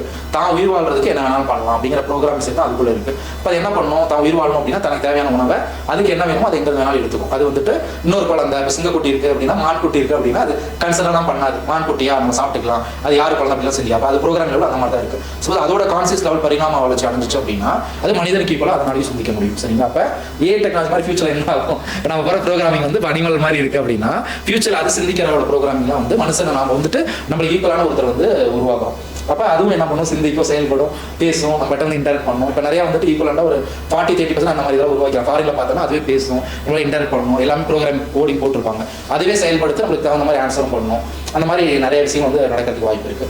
இதிலிருந்து தான் வந்து நம்ம அந்த விஷயங்களை உருவாக்குறோம். அப்போ இதை வந்து நம்ம சைட்லேருந்து நம்ம பார்க்கும்போது ஒரு கிரியேட்டர் சைட்லேருந்து நம்ம பார்த்தோம் அப்படின்னா நம்ம வந்து அடுத்த பரிணாம வளர்ச்சிக்கு நம்ம வந்து உருமாறி இருக்கோம். அப்போ பூமி அப்படிங்கிற ஒரு கிரகத்தை மட்டும் எடுத்துக்கிட்டோம் அப்படின்னா இதோட சூப்பர் கான்சியஸ் லெவல் இருக்கிறது வந்து மனுஷன் மட்டும்தான். அவனால் மட்டும்தான் சிந்திச்சு உலகத்தில் இருக்கிறத அப்சர்வே பண்ண முடியும், என்ன நடக்குது என்னங்கிறத அப்சர்வ் பண்ண முடியும் அப்படிங்கிறத நம்ம தெரிஞ்சுக்கலாம். ஓகேங்களா? ஓரளவுக்கு வந்து ஹியூமனோட எவால்வேஷன் பற்றி உங்களுக்கு தெரிஞ்சுக்கும். அப்போ இது வந்து ஒரு கான்சியஸ் லெவலில் இருக்கக்கூடிய ஒரு பரிணாம வளர்ச்சி அடைஞ்ச ஒரு கான்சியஸ் பீயிங். இது நாம மற்ற ப்ரோக்ராமிங் லெவலில் வந்துட்டு அதோட லெவலில் என்ன ப்ரோக்ராம் இருக்கோ அதை மட்டும் தான் செஞ்சுட்டு இருக்கு, அடுத்த கான்சியஸ்க்கு போக முடியாது. இப்போ வந்து ஒரு மானுக்கு வந்து நீங்கள் சொல்லணும்னு நினைக்கிறீங்க, ஒரு மானை நீ வந்துட்டு தப்பி பழைக்கணும் அப்படின்னா உனக்கு கான்சியஸ் லெவல் இருந்தால் தான் நீங்கள் என்ன நடக்குது சுற்றி நடக்கிறதெல்லாம் புரிஞ்சுக்கிட்டு அந்த கான்சியஸ் லெவல் வர முடியும். அப்படின்னா இப்போ நம்ம சொன்னோம் அப்படின்னா அது புரியாது. கரெக்டு தானே? அப்போ என்ன பண்ணணும், அதோட கான்சியஸ் லெவலுக்கு நம்ம போய் தான் வந்து அது புரிய வைக்க முடியும். சரிங்களா? இதுக்கான பேர் தான் வந்து அவதாரங்கள் அப்படின்னு நான் சொல்லியிருக்கேன். அதாவது எனர்ஜி ஃப்ரீக்வன்சி வைப்ரேஷன் அப்படின்னா நம்மளுக்கு வந்து ஒரு கான்சியஸ் ஃப்ரீக்வன்சி லெவல் இருக்கும். இப்போ அவதாரங்கள் உருவாகும் போது என்னன்னா அவங்க வந்து சூப்பர் பீயிங் ஃப்ரீக்வன்சியில் இருப்பாங்க, வேற லெவல் டைமென்ஷன்ஸில் இருப்பாங்க. இப்போ அந்த டைமென்ஷன் வந்து நம்மளோட இதுக்கு வந்துட்டு அவதாரங்களை உருவாகிறாங்க. இதுதான் வந்து அவதாரங்களுக்கான மீனிங். ஓரளவுக்கு புரியுதுங்களா? இப்போ எனர்ஜி ஃப்ரீக்வன்சி வைப்ரேஷன் அப்படின்னா நம்ம ஃப்ரீக்வன்சி வேற, மானு, எறும்பு, புலி, சிங்கம் அப்படின்னா அதோட ஃப்ரீக்வன்சி வேற. இப்போ அதுக்கிட்ட நீங்கள் பேசணும்னு நினச்சிங்க அப்படின்னா அதோட ஃப்ரீக்வன்சி ஒரு மானா போய் நீங்கள் பண்ணி நீங்கள் வந்து இது பண்ண மட்டும்தான் வந்து அது உணர வைக்க முடியும். இப்போ நாய்ங்கெல்லாம் பார்த்தீங்கன்னா டேட்டா கம்யூனிகேஷன் அதுவும் பண்ணிக்கும். அதான் நீங்கள் யூடியூப்ல பார்த்துருப்பீங்க. இப்போ கொலைக்கு இது பண்ணுங்கன்னா ஒன்றுமே டேட்டா பரிணாமம் இது வந்து நடக்கும். அந்த டேட்டா கம்யூனிகேஷன் வந்து அந்த இடத்துல நடக்கும், அது உங்களுக்கு தெரியும். அதே மாதிரி ஒவ்வொரு உயிர்களும் வந்துட்டு இது டேட்டா வந்து கம்யூனிகேட் பண்ணிக்கும், டேட்டா ஷேரிங் வந்து நடக்கும். இது மாதிரி ஒவ்வொரு உயிரினங்களுமே வந்து டேட்டா வந்துட்டு ஷேர் பண்ணிட்டே இருக்கும், கம்யூனிகேட் பண்ணிட்டே இருக்கும். சரி, நீங்கள் ஹாலிவுட்ல இந்த பேரசைட்ஸ் அப்படிங்கிற ஃபிலிம்லாம் நிறைய வந்துருக்கும். அது வந்துட்டு பயங்கரமான ஃபேமஸான ஒரு ஃபில்மு. இந்த பேரசைட் என்ன பண்ணுன்னா ஒருத்தங்க கையில் வந்துடும், இன்னொரு பேரசைட் ஃபிலிமில் அவன் தலையில் அந்த பேரசைட் வந்துடும். இந்த பேரசைட் பார்த்தோம் அப்படின்னா அந்த டேட்டா கம்யூனிகேட் பண்ணிட்டே இருக்கும். அவன் மூளையை வந்து சாப்பிட்டுட்டு அந்த பேரசைட் வந்து அவனுக்குள்ளேயே வந்துடும். இப்போ வெனாம் மாதிரி பேரசைட்ஸ்லாம் தனியாக ஃபிலிம்லாம் நிறையா இருக்குது. அந்த மாதிரி இந்த டேட்டா கம்யூனிகேஷன்ஸ் பார்த்தோம் அப்படின்னா அந்த பேரசைட்ஸ் வந்து ஈஸியாக பண்ணிக்கும். வெனாம் படத்தில் கூட நீங்கள் பார்த்துருப்பீங்க, வெனாம்ஸ்லாம் ஈஸியாக அந்த டேட்டா கம்யூனிகேட் பண்ணிக்கும். அந்த வேற பேரல் வேர்ல்டில் இருக்கும்போது கூட அந்த உலகத்தில் இருக்கக்கூடிய வெனாமால உலகத்தில் இருக்கக்கூடிய எல்லா பிரபஞ்சத்தில் இருக்கக்கூடிய டேட்டாவையும் கம்யூனிகேட் பண்ண முடியும். அந்த படத்தில் என்ன சொல்லியிருக்காங்களோ அதே மாதிரி நம்மளால வந்துட்டு எல்லா பேரல் யூனிவர்ஸோட இதையும் ஆக்சஸ் பண்ண முடியும். ஆனால் வந்துட்டு அது நம்மளுக்குள்ள இருக்கக்கூடிய ஆன்மால மட்டும் தான் முடியும். அது வந்து சூப்பர் கான்சியஸ் லெவலில் இருக்கக்கூடிய ஒரு இது. அது நம்ம உடலில் இருக்கும்போது மட்டும் பார்த்தோம் அப்படின்னா ஒரு சில ரெஸ்ட்ரிக்ஷனோட தான் நம்மளோட ஆக்சஸ் பண்ண முடியும். சரிங்களா? இப்போ இதை தாண்டி இன்னும் ஒரு சில விஷயங்கள் எக்ஸாம்பிள் கொடுக்கலாம். இப்போ வந்து நம்ம மாடர்ன் சயின்ஸ் எல்லாமே நம்மளுக்கு தெரியும் அப்படிங்கிற மாதிரி ஒரு லெவலில் இருந்தோம்னா நான் என்ன சொல்றேன், எல்லாமே இங்கே வந்து டேட்டாவை எடுத்துக்கிட்டு நாமளே வந்து பெருமைப்படுத்திதான் சொல்றது தான். இது எல்லாமே வந்துட்டு ஒரு சுப்ரீம் லெவலில் ஆல்ரெடி வந்து டிசைன் பண்ண ஒரு இதுதான். அதுல இருந்து நம்ம டேட்டா எடுத்து உயிர் பிக்ஸ்ங்கிறது நான் உருவாக்கல. கிராவிடேஷனல் ஃபோர்ஸ் அப்படிங்கிறது ஆட்டோமேட்டிக்காக இருக்கு. சரிங்களா? டார்க் மேட்டர்ங்கிறது ரீசெண்டாக வந்து ஸ்டீஃபன் ஹாக்கின்ஸ் கண்டுபிடிச்சா டார்க் எனர்ஜி பற்றி நான் ஆல்ரெடி சொல்லியிருக்கேன். பிக் பேங் தியரிக்குள்ள டார்க் எனர்ஜி தான் உருவானுச்சுன்னு சொல்லிட்டு அந்த டார்க் எனர்ஜிலாம் ரிசர்ச் பண்ணும்போது அது என்னன்னு தெரியவும் இல்லை. ஆனால் அந்த டார்க் எனர்ஜி இருக்கிறதுனால தான் உலகத்தில் இயக்கமே நடந்துட்டு இருக்கு. பிக் பேங்க்கு அப்புறம் 70% வந்து டார்க் எனர்ஜினால தான் நடக்குது அப்படின்னு நம்ம சொல்றோம். புரியுதுங்களா? அப்போ சயின்ஸ்னாலேயே அது வந்துட்டு புரியவும் முடியல, அது ஏன் இருக்குன்னு தெரியல. இந்த இயக்கம் பின்னாடி நடக்குது இல்லையா, அந்த இயக்கத்துக்கு காரணம் அந்த டார்க் எனர்ஜி தான். பேக்ரவுண்ட்ல ஒரு இது நடக்கும். அதாவது ஒரு எனர்ஜி வந்துட்டு உலகத்தை வந்துட்டு விரிவடை செய்யுது, ஒரு எனர்ஜி தன்னை தானே வந்து கீழே இழுத்து வச்சுக்குது. கிராவிடேஷனல் ஃபோர்ஸ் இல்லைன்னா என்ன ஆகும்? ஆட்டோமேட்டிக்காக பறந்துடும், எந்த ஒரு நடைமுறையும் நடக்காது, ஆட்டோமேட்டிக்காக எல்லாம் இதாகும். அதே மாதிரி உலகத்தில் இருக்கிற ஒவ்வொரு பொருளும் மோதாமல் இருக்கு. இதுக்கெல்லாம் காரணம் வந்து டார்க் எனர்ஜி தான். இங்கே ஒரு பொருள் வச்சுருக்கோம், இங்கே ஒரு பொருள் வச்சிருக்கோம், இது நினைச்சிச்சுன்னா ரெண்டு ஆட்டம் வந்து மோதிக்கலாம், இது பண்ணிக்கலாம். ஏன் வந்து அந்த இடத்துல நடக்கல அப்படின்னா பின்னாடி ஒரு டார்க் எனர்ஜி தான் இதை கண்ட்ரோல் பண்ணி அதோட செயல்பாட்டிலேயே வச்சிருக்கு. இப்போ நம்மளுக்கு பின்னாடி வந்து ஒரு இயக்கம் வந்துட்டு செயல்பட்டு இருக்கு. அதுதான் புரிஞ்சுக்க முடியாத இயக்கம். அந்த இயக்கத்தை வந்து நம்ம புரிஞ்சுக்க ட்ரை பண்ணாலும் நம்மளோட ஃப்ரீக்வன்சி லெவலுக்கு அது வந்துட்டு அதிக ஒரு காம்ப்ளிகேட்டான ஒரு விஷயம். இப்படி நான் வந்துட்டு ஒரு விஷயத்தை புரிஞ்சுக்கிறேன், நான் உங்கள்கிட்ட சொல்றேன் அப்படின்னா அது வந்து புரியாமல் இருக்கு அப்படின்னா அது மாதிரி நம்மளோட ஃப்ரீக்வன்சினால ஒரு பர்டிகுலர் விஷயத்தை தான் ஆக்சஸ் பண்ண முடியும். அதுக்கு மேலே அடுத்த லெவல் ஃப்ரீக்வன்சி நம்மளால ஆக்சஸ் பண்ணக்கூடிய கெப்பாசிட்டி வந்து நம்மளுக்கு கிடையாது. நம்மளோட கான்சியஸோட லெவல் வந்து இவ்வளோ தான். அதுக்கு மேலே நம்மளால அப்சர்வ் பண்ண முடியாது. அதுல இந்த உடலுக்கே பார்த்தோம் அப்படின்னா ஒரு லிமிடேஷன்ஸ் இருக்கு. கரெக்ட் தானே? இப்போ எக்ஸாம்பிளுக்கு இப்போ வந்து நான் வந்து என்ன நான் வந்து ஒரு ஹியூமன் பீயிங் நான் என்ன பண்ணுவேன் அப்படின்னா நம்ம உடலுக்கும் வந்துட்டு ஒரு லெவல் இருக்கு, நம்மளோட ஹியூமனோட எவாலுவேஷனுக்கு ஒரு லெவல் இருக்கு. இந்த கான்சியஸ்க்கு இவ்வளோதான் கெப்பாசிட்டி. இப்போ பூமி தாண்டி போகிறோம் அப்படின்னா ஒரு பர்டிகுலர் பூமி தாண்டி நம்ம நார்மலாக போனாவே ஒரு பர்டிகுலர் தூரம் வரைக்கும் தான் போக முடியும். அதுக்கு மேலே காற்றே இருக்காது. அதுக்கு மேலேயே ஃபர்ஸ்ட் நம்ம இறந்துருவோம். பூமி தாண்டி ஒரு நார்மலாக சும்மாவே போக முடியாது. இப்போ அதுக்கு ஆக்சிஜன்லாம் பண்ணி வெளியே போகணும். புரியுதுங்களா? அப்போ பிரபஞ்சத்தில் போயிட்டு வெளியே போனோம்னா ஆக்சிஜன் தான் இறந்துருவோம். இப்போ எல்லாத்தையுமே ஒரு லிமிடேஷன்ஸ் இருக்கு, ரெஸ்ட்ரிக்ஷன் இருக்கு அப்படிங்கிறத நம்ம ஜென்ரலாகவே பார்க்கணும். உண்மைதானே? பிரபஞ்சத்தை தாண்டி நம்ம பூமி விட்டு வெளியே போக முடியாது. நம்ம ரெஸ்ட்ரிக்ஷன்ஸ் வந்து இருக்கு. அப்படியே வெளியே போனால் அதுக்கான ப்ரிகாஷன்ஸ்லாம் செஞ்சு தான் போக முடியும். அந்த ப்ரிகாஷன்ஸ் ஃபெயிலியர் ஆச்சுன்னா என்ன ஆயிடும்? எதுவுமே பண்ண முடியாது. அங்கே ஆக்சிஜன் தீர்ந்துருச்சு, நம்மளோட இந்த சூப் வந்து விண்வெளி இது வந்து நம்மளுக்கு வந்து இதாயிடுச்சு அப்படின்னா அந்த அழுத்தம் இருந்துச்சு அப்படின்னா நம்மளோட ரத்த நாளங்கள் இதெல்லாம் வந்து வெடிச்சு அங்கே இறந்துருவாங்க. அந்த அவ்வளோ ஃபோர்ஸ் வந்து நம்மளால தாங்க முடியாது. பிரபஞ்சத்தை பூமியை தாண்டி வெளியே போனோம்னா இதோட அழுத்தம் வேற, அதோட அழுத்தம் வேற. அப்போ ரெஸ்ட்ரிக்ஷன்ஸ் அப்படிங்கிறது எல்லாத்துக்கும் இருக்குங்கிறத நீங்க கண்கூடவே பாக்குறீங்க. அப்போ தட் இஸ் வந்து லிமிடேஷன்ஸ் இருக்கு. ஒரு பர்டிகுலர் இதாக தானே நம்மளோட ஃப்ரீக்வன்சி வந்து நம்மளால வந்து அட்டைன் பண்ண முடியாது, நம்ம தெரிஞ்சுக்க முடியாது. அது என்ன ஈஸியாக புரிய வைக்கணும் அப்படின்னா இப்போ நம்ம வந்து இந்த கான்டாக்ட் லென்ஸு, கண்ணாடி, தொலைநோக்கி இது எல்லாமே நம்ம வந்து பார்த்துருக்கோம். சரிங்களா? இப்போ வந்துட்டு இந்த இடத்துல வந்து பில்டிங்கே இல்லைன்னு வச்சுக்கலாம். இந்த இடத்துல வந்து நம்ம இங்கே நின்று இருக்கோம், இங்கெல்லாம் எந்த தடையும் இல்லை, ரொம்ப லாங்காக வந்துட்டு ஒரு ஓப்பன் ஸ்பேஸாக இருக்குது அப்படின்னு வச்சுக்கோங்க. ஒரு வழி, ஒரு ரோடு போகுது. சரிங்களா? இந்த ரோடை இங்கே இருந்து பார்க்கும்போது எவ்வளோ தூரம் நம்மளால பார்க்க முடியும் நீங்கள் நினைக்கிறீங்க? ஒரு சாதாரண கண்ணால் ஒரு கொஞ்சம் தூரம் ஆக்சஸ் பண்ண முடியும். அதுக்கு பின்னாடி இருக்கலாம் நம்மளுக்கு தெரியுமா? சுத்தமாக நம்மளால பார்க்க முடியாது. அதே டெலஸ்கோப் வச்சு பார்க்கும்போது நம்மளால பார்க்க முடியுதா? ஏன் அந்த இடத்துல பார்க்க முடியுது? என்ன காரணமா? கண்ணாடி போட்டு சந்தியா வயசுல பார்க்கலாம், லென்ஸ் போட்டுருக்கனால இந்த சொல்லுங்க. இன்னொன்று வேற சவாரி கேட்கலாம், அவரு கண்ணாடி போடுவார். இப்போ நம்ம இந்த இடத்துல நின்றுக்கிறோமா, நம்ம ரொம்ப வந்துட்டு தூரத்தில் பார்க்குறோம் அப்படின்னா நம்ம சாதாரண கண்ணால் பார்க்க முடியல. அதே தொலைநோக்கி யூஸ் பண்ணுறோம், அப்போ பார்த்தோம் அப்படின்னா எவ்வளோ தூரத்தில் இருக்கிறனாலும் நம்ம இங்கிருந்து நம்மளால பார்க்க முடியுது. இப்போ அதுக்கு என்ன ரீசன் நீங்கள் நினைக்கிறீங்க? அதுக்கு ஏன் அந்த லென்ஸை யூஸ் பண்ண நம்மளால பார்க்க முடியுது? தெரியலையா? நீங்கப்பா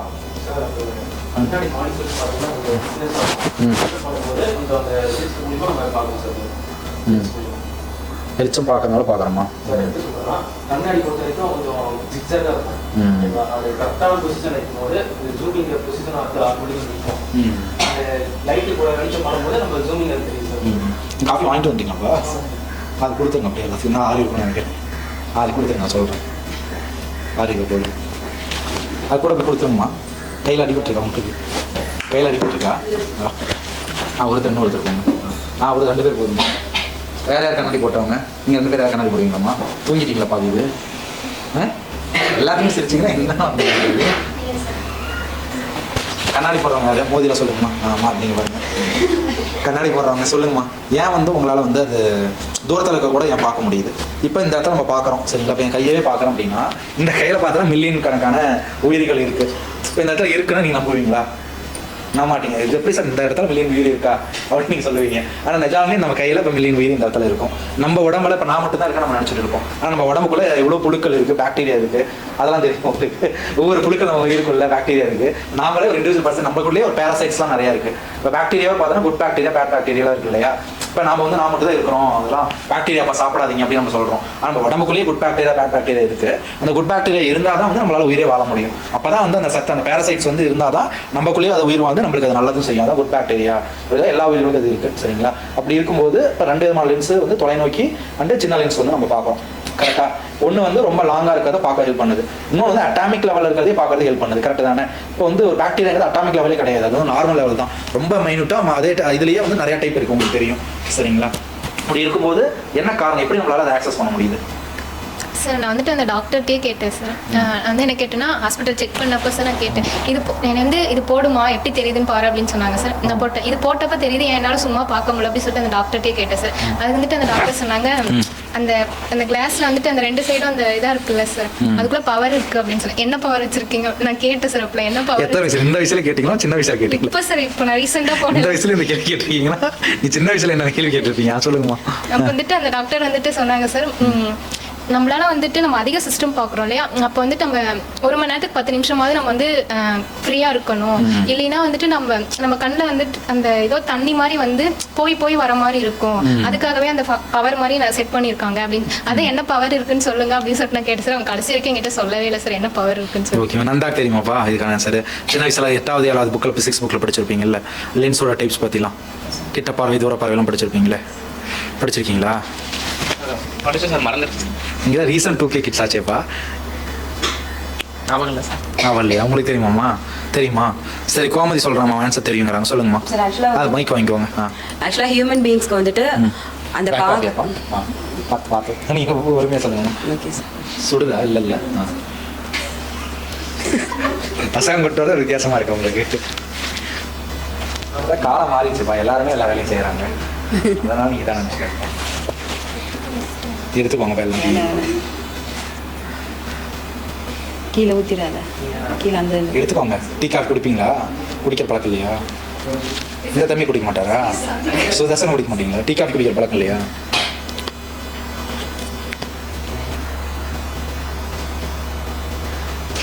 நீங்கள் சொல்லுமா, நான் கேட்குறேன். சார் ஃபஸ்ட்டு வந்து நீங்கள் கேட்டது வந்து தூரத்தில் இருக்கிறது வந்து நம்ம நார்மலாக நம்ம கண்ணுக்கு தெரியாது இல்லையா, ஆனால் நம்மளுடைய லென்ஸ் மூலியமாக தெரியுது. ஏன் அப்படின்னா ஸோ ஹியூமன் பீங்ஸ் வந்து அந்த மாரி டெக்னாலஜி யூஸ் பண்ணியிருக்காங்க.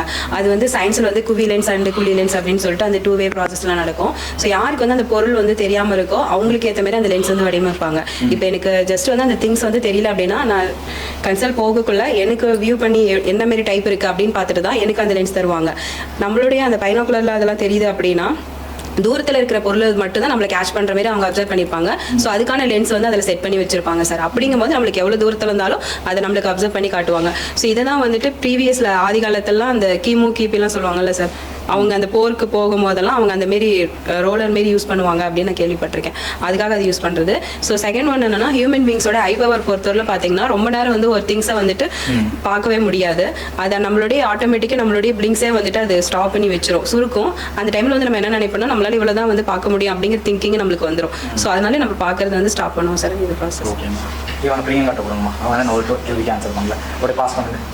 ரொம்ப நேரம் கவனிச்சிருக்காங்க. இப்போ நம்ம எப்படி பார்க்கலாம்? இப்போ வந்து நம்மளால பார்க்க முடியுது, ஒரு விஷயத்தை கேட்க முடியுது. நம்ம பார்க்கறதுக்கு இப்போ ஒரு விஷயம் இருக்குது, நம்ம பார்த்து புரிஞ்சுக்கிறோம். அதனால தான் அந்த இடத்துல இருக்குதுன்னு நம்ம நினைக்கிறோம். இப்போ இல்லைனாலும் அந்த இடத்துல இருக்குது. கண்ணு தெரியாதவங்களுக்கும் அந்த இடத்துல தொட்டு பார்த்தா அந்த இடத்துல இருக்குன்னு சொல்லி நம்ம நினைக்கிறோம். கரெக்டுங்களா? அப்போ நம்ம கண்ணு தெரியுது, அப்போ நம்ம பார்க்கும்போது இந்த இடத்துல இந்த பொருள் தான், இந்த கலர் தான் அப்படின்னு புரிஞ்சுக்கிறோம். அந்த கலர்லேயே ஒரு சில டிசீஸ் வந்தால் கூட பிளாக் அண்ட் ஒயிட்டில் நம்ம கண்ணு படம் மாதிரி அதில் நிறைய டிசீஸ்லாம் இருக்குது. கலரை நம்மளால் பார்க்க முடியாது. விக்ரம் படத்தில் ஒன்று பார்த்துருப்பீங்க, அது அந்த ஒரு படம் வந்துருக்கு. அப்போ ஒரு விஷயத்தை பார்க்கறதுக்கு என்ன சயின்ஸ் இருக்குது, கேட்கறதுக்கு என்ன சயின்ஸ் இருக்குது? தெரியும், என்னன்னு தெரியலையா சார்? உணர்வுகள் தானே சார், தொட்டு பார்த்தா தான் இருக்கு, என்ன பார்த்தா எப்படி அது வந்து தெரியாதவங்களுக்கு தான் தொட்டு, அவங்களுக்கு தான் தெரியல. ஒவ்வொரு தொட்டு பார்த்தா அப்புறம் புரிஞ்சுக்கிறீங்களா? கரெக்டாக சொல்ல தெரியல சார். சரி, ஓகே. அப்போ வந்து நம்மளோட சொல்லுங்கம்மா. ஐல வந்து அந்த கார்னியா கார்டெக்ஸ் அந்த லேயர் இருக்கு சார். அதனால நம்மளோட இந்த கலர் டேஷன் தெரியும்போது கார்னியா யூஸ் பண்ணி பார்ப்போம். அதனால அந்த கார்டெக்ஸ் வந்து லேயர் யூஸ் பண்ணுவோம். ஓகே. இப்போ ஹியூமனோட கண்ணு வந்து நம்ம பார்க்குது அப்படின்னு நினச்சிட்டு இருக்கோம். அதை வந்து ஆக்சஸ் பண்ண மட்டும் தான் உதவுது. பிரெயின் தான் அதை புரிஞ்சுக்கிட்டு அதை நம்ம உணர்ந்து அது இதுதான் அப்படிங்கிறது புரிஞ்சுக்கிறதுக்கு பிரெயின் தான் வந்து காரணம். மூளை தான் வந்துட்டு கண்ணில் இருக்கிற எடுத்துக்கிட்டு நம்ம அந்த பிம்பத்தை உள்வாங்கிக்கிட்டு அது என்ன அப்படிங்கிறத புரியவே வைக்கிறதுக்கு ஹெல்ப் பண்ணுது. அதே மாதிரி பார்த்தோம் அப்படின்னா கேட்குது அப்படின்னாலும் நம்மளால் ஒரு ஃப்ரீக்வன்சி மட்டும் தான் கேட்க முடியும். எல்லா ஃப்ரீக்வன்சியும் நம்மளால் உணர முடியாது. கரெக்டு தானே? இப்போ மிருகங்கள் வந்துட்டு ஒவ்வொரு விதமான ஃப்ரீக்வன்சியில் இது பண்ணும். இப்போ பறவைகள் அதோட ஃப்ரீக்வன்சி வேறு, மிருகங்கள் வேறு, ஒவ்வொன்றுக்கும் ஒரு ஃப்ரீக்வன்சி இருக்குது. இப்போ நம்ம பார்க்கறதுன்னு ஒரு லிமிடேஷன்ஸ் இருக்குது. அப்போ இதுலேருந்தே புரிஞ்சுக்குது. அப்போ கேள்வி கேட்டதுல உங்களுக்கு ஆன்சர் தெரிஞ்சிருக்கும். அப்போ நம்மளோட கண்ணோட அமைப்புங்கிறது ஹியூமனோட லென்ஸு வந்து ஒரு லென்ஸ் தான்.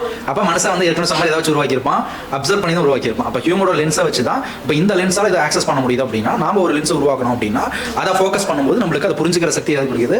மூளை வந்து இந்த ஒளியோட பிரதிபிம்பங்களை எடுத்துக்கிட்டு அது மூளை வந்து இன்னும் கொஞ்சம் ஈஸியாக புரிஞ்சுக்குது. அப்போ அந்த லென்ஸை வந்து அதுக்கு தகுந்த வடிவமைச்சு அதுக்குள்ள இருக்கக்கூடிய ஒளி அமைப்பு இதெல்லாம் வந்துட்டு கொஞ்சம் டிஃபர் ஆகும். நார்மல் லென்ஸில் பார்க்கும்போதும் வந்து வேற மாதிரி இருக்கும். அந்த அடிஷனல் லென்ஸை யூஸ் பண்ணும்போது என்ன ஆகுது, அது ஒரு எக்ஸ்ட்ரா ஆக்சஸ்க்கான பாயிண்டாக வந்து நம்ம செயற்கையாக உருவாக்கிறோம். அந்த லென்ஸை என்ன பண்ணுறோம், இருக்கிற பொருள்லேருந்தே தயாரிக்கிறோம். கரெக்டுங்களா? இங்கே பூமிக்குள்ள கிடைக்கக்கூடிய தனிமங்கள் சேர்மங்கள் ஒரு இதை உருவாக்கி கண்ணாடி மாதிரி ஒரு பொருளை உருவாக்கிட்டோம் அப்படின்னா அந்த பர்டிகுலர் லென்ஸ் கண்ணாடினால நம்மளால வந்துட்டு தூரத்தில் இருக்கிறத பார்க்க முடியும், கிட்டத்தில் இருக்கக்கூடியதையும் நம்ம பார்க்க முடியும், அட்டாமிக் லெவலில் இருக்கும் பார்க்க முடியும், ஒரு பாக்டீரியா லெவலில் இருக்கிறதையும் பார்க்க முடியும். இதை வச்சு தான் வந்து நம்ம கண்டுபிடிச்சோம். அப்போ மனுஷன் என்ன பண்ணுறான், எக்ஸிஸ்டன்ஸையே வந்து மாற்றி அமைக்கிறான். அப்போ ஏற்கனவே இருக்கிற ஒரு விஷயத்தை லென்ஸ் அப்படிங்கிற ஒரு விஷயமே கண்டுபிடிக்கலாம் என்ன தெரிஞ்சிருக்காது, நுண்ணுயிர்கள் இருக்கிறதே தெரிஞ்சிருக்காங்க நினைக்கிற மாதிரி இங்கே வந்து மில்லியன் கணக்கான பாக்டீரியா இல்லை அப்படின்னு நாம நினைச்சிட்டு இருப்போம். ஆனால் எப்போ அது கண்டுபிடிச்சோம் அப்போ தான் தெரியுது ஆட்டம்னு ஒன்று இருக்குது, அதுக்குள்ள ஒரு விஷயம் இருக்குது, சின்ன சின்ன பாக்டீரியாஸ் இருக்குது, அதுக்குள்ள ஒரு உலகமே தனியாக இருக்குது அப்படிங்கிறத நம்ம தெரிஞ்சுக்கிறோம். இப்போ அட்டாமிக் லெவலில் இன்னொரு உலகமே இருக்குது. அதெல்லாம் வந்து நீங்கள் இதில் பார்த்துருப்பீங்க, அவெஞ்சர் படத்தில் அந்த சின்னதாக ஹேண்ட்மேன் போவோம் இல்லையா, அதெல்லாம் எங்கேருந்து எடுக்கிறாங்க அப்படின்னா நம்ம இதிலேருந்து தான் எடுக்கிறாங்க. அட்டாமிக் ரிசர்ச்சில் இருக்கு இல்லையா, அந்த ரிசர்ச் பேப்பரில் இருந்து அந்த கதையை வந்து உருவாக்குவாங்க. இப்போ பிளாக் படத்தில் பேரலல் யூனிவர்ஸ் நிறைய அந்த பேரலல் யூனிவர்ஸ் சம்மந்தப்பட்டதெல்லாம் ரிசர்ச்சில் இருக்கக்கூடிய ஒரு சயின்டிஃபிக்கல் ரிசர்ச்சில் இருக்கக்கூடிய ஒரு இது அதை நிரூபிக்க முடியாது, தியரிட்டிக்கல் பேசிஸில் நிரூபிச்சிருப்பாங்க. தாட் ப்ராசஸில் ஒரு எக்ஸ்பெரிமெண்ட் இருக்குது, தியரிட்டிக்கலில் ஒரு எக்ஸ்பெரிமெண்ட் இருக்குது, ப்ராக்டிக்கல் ஒரு எக்ஸ்பீரியன்ஸ் இருக்குது. ஒரு சில விஷயங்கள் ப்ராக்டிக்கல் எக்ஸ்பீரியன்ஸ் வந்து நம்மளால் பண்ண முடியாது. இப்போ பேரலல் யூனிவர்ஸில் நம்ம போய் பார்க்க முடியாது. என்ன காரணம், ஆக்சஸ் பாயிண்ட் நமக்கு கிடையாது. புரியுங்களா? இப்போ அந்த வேணா படமே எடுத்துக்கிட்டீங்கன்னா ஒரு நார்மல் ஹியூமன் பீயிங் இருப்பான். இப்போ வேணாமால பார்த்தோன்னா எல்லா பேரலல் யூனிவர்ஸில் நடக்கிறது எல்லா யூனிவர்ஸோட எல்லா டேட்டாவுமே அதுக்கிட்ட இருக்கும். புரியுது? அது மாதிரி ஆன்மாவில் மட்டும்தான் அந்த எல்லா விதமான இதையும் நம்ம இது வந்து எடுத்துக்க முடியும். சரிங்களா? இது எல்லாமே பார்த்தோம் அப்படின்னா macro level research, micro level, atomic level and quantum level research வந்து கிடையாது. இப்போ நம்ம இவ்வளோ நேரம் பேசிட்டு எல்லாமே வந்துட்டு மேக்ரோ லெவல் ரிசர்ச் தான். அதாவது நம்ம கண்ணில் பார்க்கக்கூடிய நம்மளோட இதுக்கு இருக்கக்கூடிய சைஸில் இருக்கக்கூடியது தான் நம்ம ரிசர்ச் பண்ணி கண்டுபிடிச்சி வச்சிருக்கோம். ஆனால் அந்த குவாண்டம் சயின்ஸ் வருது பார்த்தீங்கன்னா, அந்த குவாண்டம் லெவலில் பார்க்கும்போது தான் வந்துட்டு ஒரு பெரிய வந்துட்டு ஒரு புரட்சியை உருவாக்கிருச்சு. ஏன்னா ஐன்ஸ்டைனே வந்து அந்த இடத்துல தோத்துறாரு. சரிங்களா? என்ன காரணம் அப்படின்னா குவாண்டம் லெவலில் வரும்போது அதுக்கான ஆன்சர்ஸ் எல்லாமே டிஃப்ரெண்டாக இருக்குது. இப்போ ஒரு லேசர் வைக்கிறாங்க, 2 இடத்துல வச்சு ஒரு ஆட்டம் வந்து அனுப்பி பார்க்குறாங்க அப்படின்னா அந்த ஆட்டம் வந்து நம்ம ரெக்கார்ட் பண்ணி பார்க்குறாங்க. அந்த ஆட்டம் வந்து இப்போ அந்த வேவ்ஸ் போயிட்டு இருக்கு அப்படின்னா இப்போ நம்ம பார்க்கும்போது பார்த்தோம்னா அந்த இடத்துல ஆட்டம் வந்துட்டு இருக்குது. பட் நம்ம பார்க்காம இருக்கும்போது பார்த்தீங்கன்னா அது இன்விசிபிள் ஆயிடுதாமா குவாண்டம் லெவலில். இது இப்போ தான் வந்து சூப்பர் பொசிஷன் லெவல் அப்படின்னு நம்ம கண்டுபிடிக்கிறாங்க. இது வந்து ஆட்டம் லெவல் ரிசர்ச் சரிங்களா. குவாண்டம் லெவலில் ஒரு ஆட்டம் வச்சு நம்ம பார்க்கும்போது அது இன்விசிபிளாக மாறிடுதாமா, அந்த இடத்துல இல்லை. சரி, நம்ம அப்சர்வர் இருக்கும்போது தான் அந்த இடமே வந்துட்டு ஒரு பொருளே உருவாகுதுங்கிறாங்க. இது வந்துட்டு அட்டாமிக் லெவல் ரிசர்ச். இப்போ நாம என்ன பண்ணிட்டு இருக்கோம், நம்ம வெறும் இதை மட்டும் தான் பேசியிருந்தோம். மேக்ரோ லெவல் சயின்ஸில் வந்து என்ன பார்த்துட்டு இருக்கோம், நம்ம ஒரு லென்ஸ் வச்சு பார்க்குறோம், உள்ள ஒரு பொருள் இருக்கு, தூரமாக இருக்கிறத பார்க்குறோம், அட்டாமிக் லெவலில் ஆட்டம் இருக்கிறத பார்க்குறோம், அதுக்குள்ள எனர்ஜி இருக்கிறத பார்க்குறோம் அப்படிங்கிற மாதிரி நம்ம சொல்கிறோம் இல்லையா. அப்போ நீங்கள் குவாண்டம் லெவலில் போகும்போது அப்படியே மாறுது சரிங்களா. நான் அவெஞ்சர் படத்தில் டைம் ட்ராவலில் குவாண்டம் லெவலில் தான் காட்டியிருப்பாங்க, பார்த்துருக்கீங்களா. டைம் ட்ராவலில் நார்மலாக பண்ணியிருக்க மாட்டாங்க. ஏன்னா டைம் ட்ராவலே நிறைய தியரிஸ் இருக்கு. ஐன்ஸ்டீன் வந்து ஒளியோட வேகத்தில் போகும்போது ஃபியூச்சர் மட்டும் போக முடியும்னு சொல்லியிருப்பாரு. நிறைய ரிசர்ச் பேப்பர்லாம் இருக்கு, அதில் வந்து குவாண்டம் லெவலில் தான் அவங்க எடுத்திருப்பாங்க. அதே மாதிரி நீங்கள் டிமாண்டி காலனி போனாலும் அந்த குவாண்டம் லெவலுக்கான குவாண்டம் தியரி தான் ஈஸியாக எடுத்துப்பாங்க. ஆனால் அது தப்பு. டிமாண்டி காலனியில் ஒரு தியரி சொல்லுவாங்க இல்லையா, அது வந்து தப்பு. ரெண்டு ரெட்டைகள் இருந்தாலும் ஒரே மாதிரி இருக்கும் அப்படிங்கிறதால அது வந்து குவாண்டம் லெவலுக்கு தான் அது பொருந்தும். கர்வ் அப்படிங்கிறது ஆட்டம் லெவல் கிடையாது. அது வந்துட்டு ஈக்குவலாக வந்து பிரிஞ்சு போய் அது எந்த மூலையில் இருந்தாலும் டேட்டாவை கம்யூனிகேட் பண்ணிக்காது. அந்த டிமாண்டி காலனியில் சொல்லியிருப்பாங்க ரெண்டு இரட்டைகள் இருந்தாங்கன்னா இங்கே இருந்தாலும் அவங்களுக்கு தெரியும். அது வந்து கர்வ் அமைப்பு இருக்குது. அது குவாண்டம் லெவலே கிடையாது. குவாண்டம் சயின்ஸ் வந்து குவாண்டம் லெவலில் இருக்கக்கூடிய பார்ட்டிகளுக்கு தான் வந்துட்டு பொருந்துமே தர இது கிடையாது. அது வந்து புரிஞ்சுக்கும். அது வந்து தப்பு. படத்துக்காக லாஜிக்கலாக என்ன வேணாலும் வச்சுக்கலாங்கிறதுக்காக சும்மா ஒரு தியரியை வச்சுட்டாங்க. ஆனால் ஃபாரின் ஹாலிவுட் படம்லாம் எடுத்து அப்படிலாம் பண்ண மாட்டாங்க. அவங்க எக்ஸாக்டாக ரிசர்ச்சில் என்ன இருக்கோ அதுதான் வைப்பாங்க. இந்த லாஜிக்கல் மிஸ்டேக்ஸ் அதெல்லாம் பண்ணுவாங்க. அப்போ குவாண்டம் லெவலில் தான் டைம் ட்ராவலே நடக்கும் அந்த இடத்துல. ஏன்னா டைம் வந்துட்டு அந்த இடத்துல குவாண்டம் லெவலில் வேற மாதிரி இருக்கும், ஸ்பேஸ் டைம் வேற மாதிரி இருக்கும். இதை பற்றி நான் ஆல்ரெடி உங்கள்கிட்ட சொல்லியிருக்கேன். ஸ்பேஸில் ஒருத்தர் ட்ராவல் பண்ணி வந்தோம் அப்படின்னா நம்மளுக்கு வயசாக இருக்கும், அவருக்கு ஒரே வயசு தான் இருக்கும். அது ஆல்ரெடி நம்ம பார்த்துருக்கோம், சின்ன வயசுலையும் படிச்சிருப்போம். அதே மாதிரி பிளாக் ஹோலில் போகும்போது டைம் வந்து ஃப்ரீஸ் ஆயிரும் அப்படிங்கிறத நம்ம சொல்லியிருக்கோம். அது மாதிரி குவாண்டம் லெவலில் கான்செப்டே வேற. இப்போ குவாண்டம் லெவலில் பார்க்கும்போது சூப்பர் பொசிஷன் அப்படின்னு ஒன்று கண்டுபிடிச்சிருக்காங்க. இதை வச்சு தான் பேரலல் யூனிவர்ஸ் இருக்கிறதையும் வந்து கண்டுபிடிக்கிறாங்க.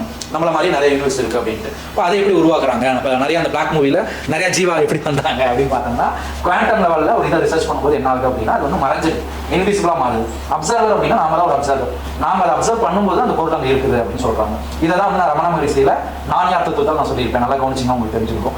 கரெக்டு தானே. உலகம் வந்து ஒரு மாயை, எதுவுமே கிடையாது, எல்லாமே போய் தான் மனம் அப்படிங்கிற ஒன்று இருந்தாலும் ஆக்சஸ் பண்ண முடியும் அப்படின்னு நான் லாஸ்ட் டைம் சொல்லியிருக்கோம்ல. அதே தான் குவாண்டம் லெவலில் சூப்பர் பொசிஷன் அப்படின்னு சொல்லிட்டு அவங்க சொல்றாங்க. எல்லாமே சயின்ஸுங்கிறத வந்து வெளியிலேருந்து கண்டுபிடிக்கும் போது கண்டுபிடிக்கலாம். ஆனால் அது ரொம்ப நாள் ஆயிடுச்சு சரிங்களா. 1947 போயிட்டு குவாண்டம் லெவலில் ஆட்டம் இருக்குன்னு சொன்னால் யாராவது நம்புவாங்களா?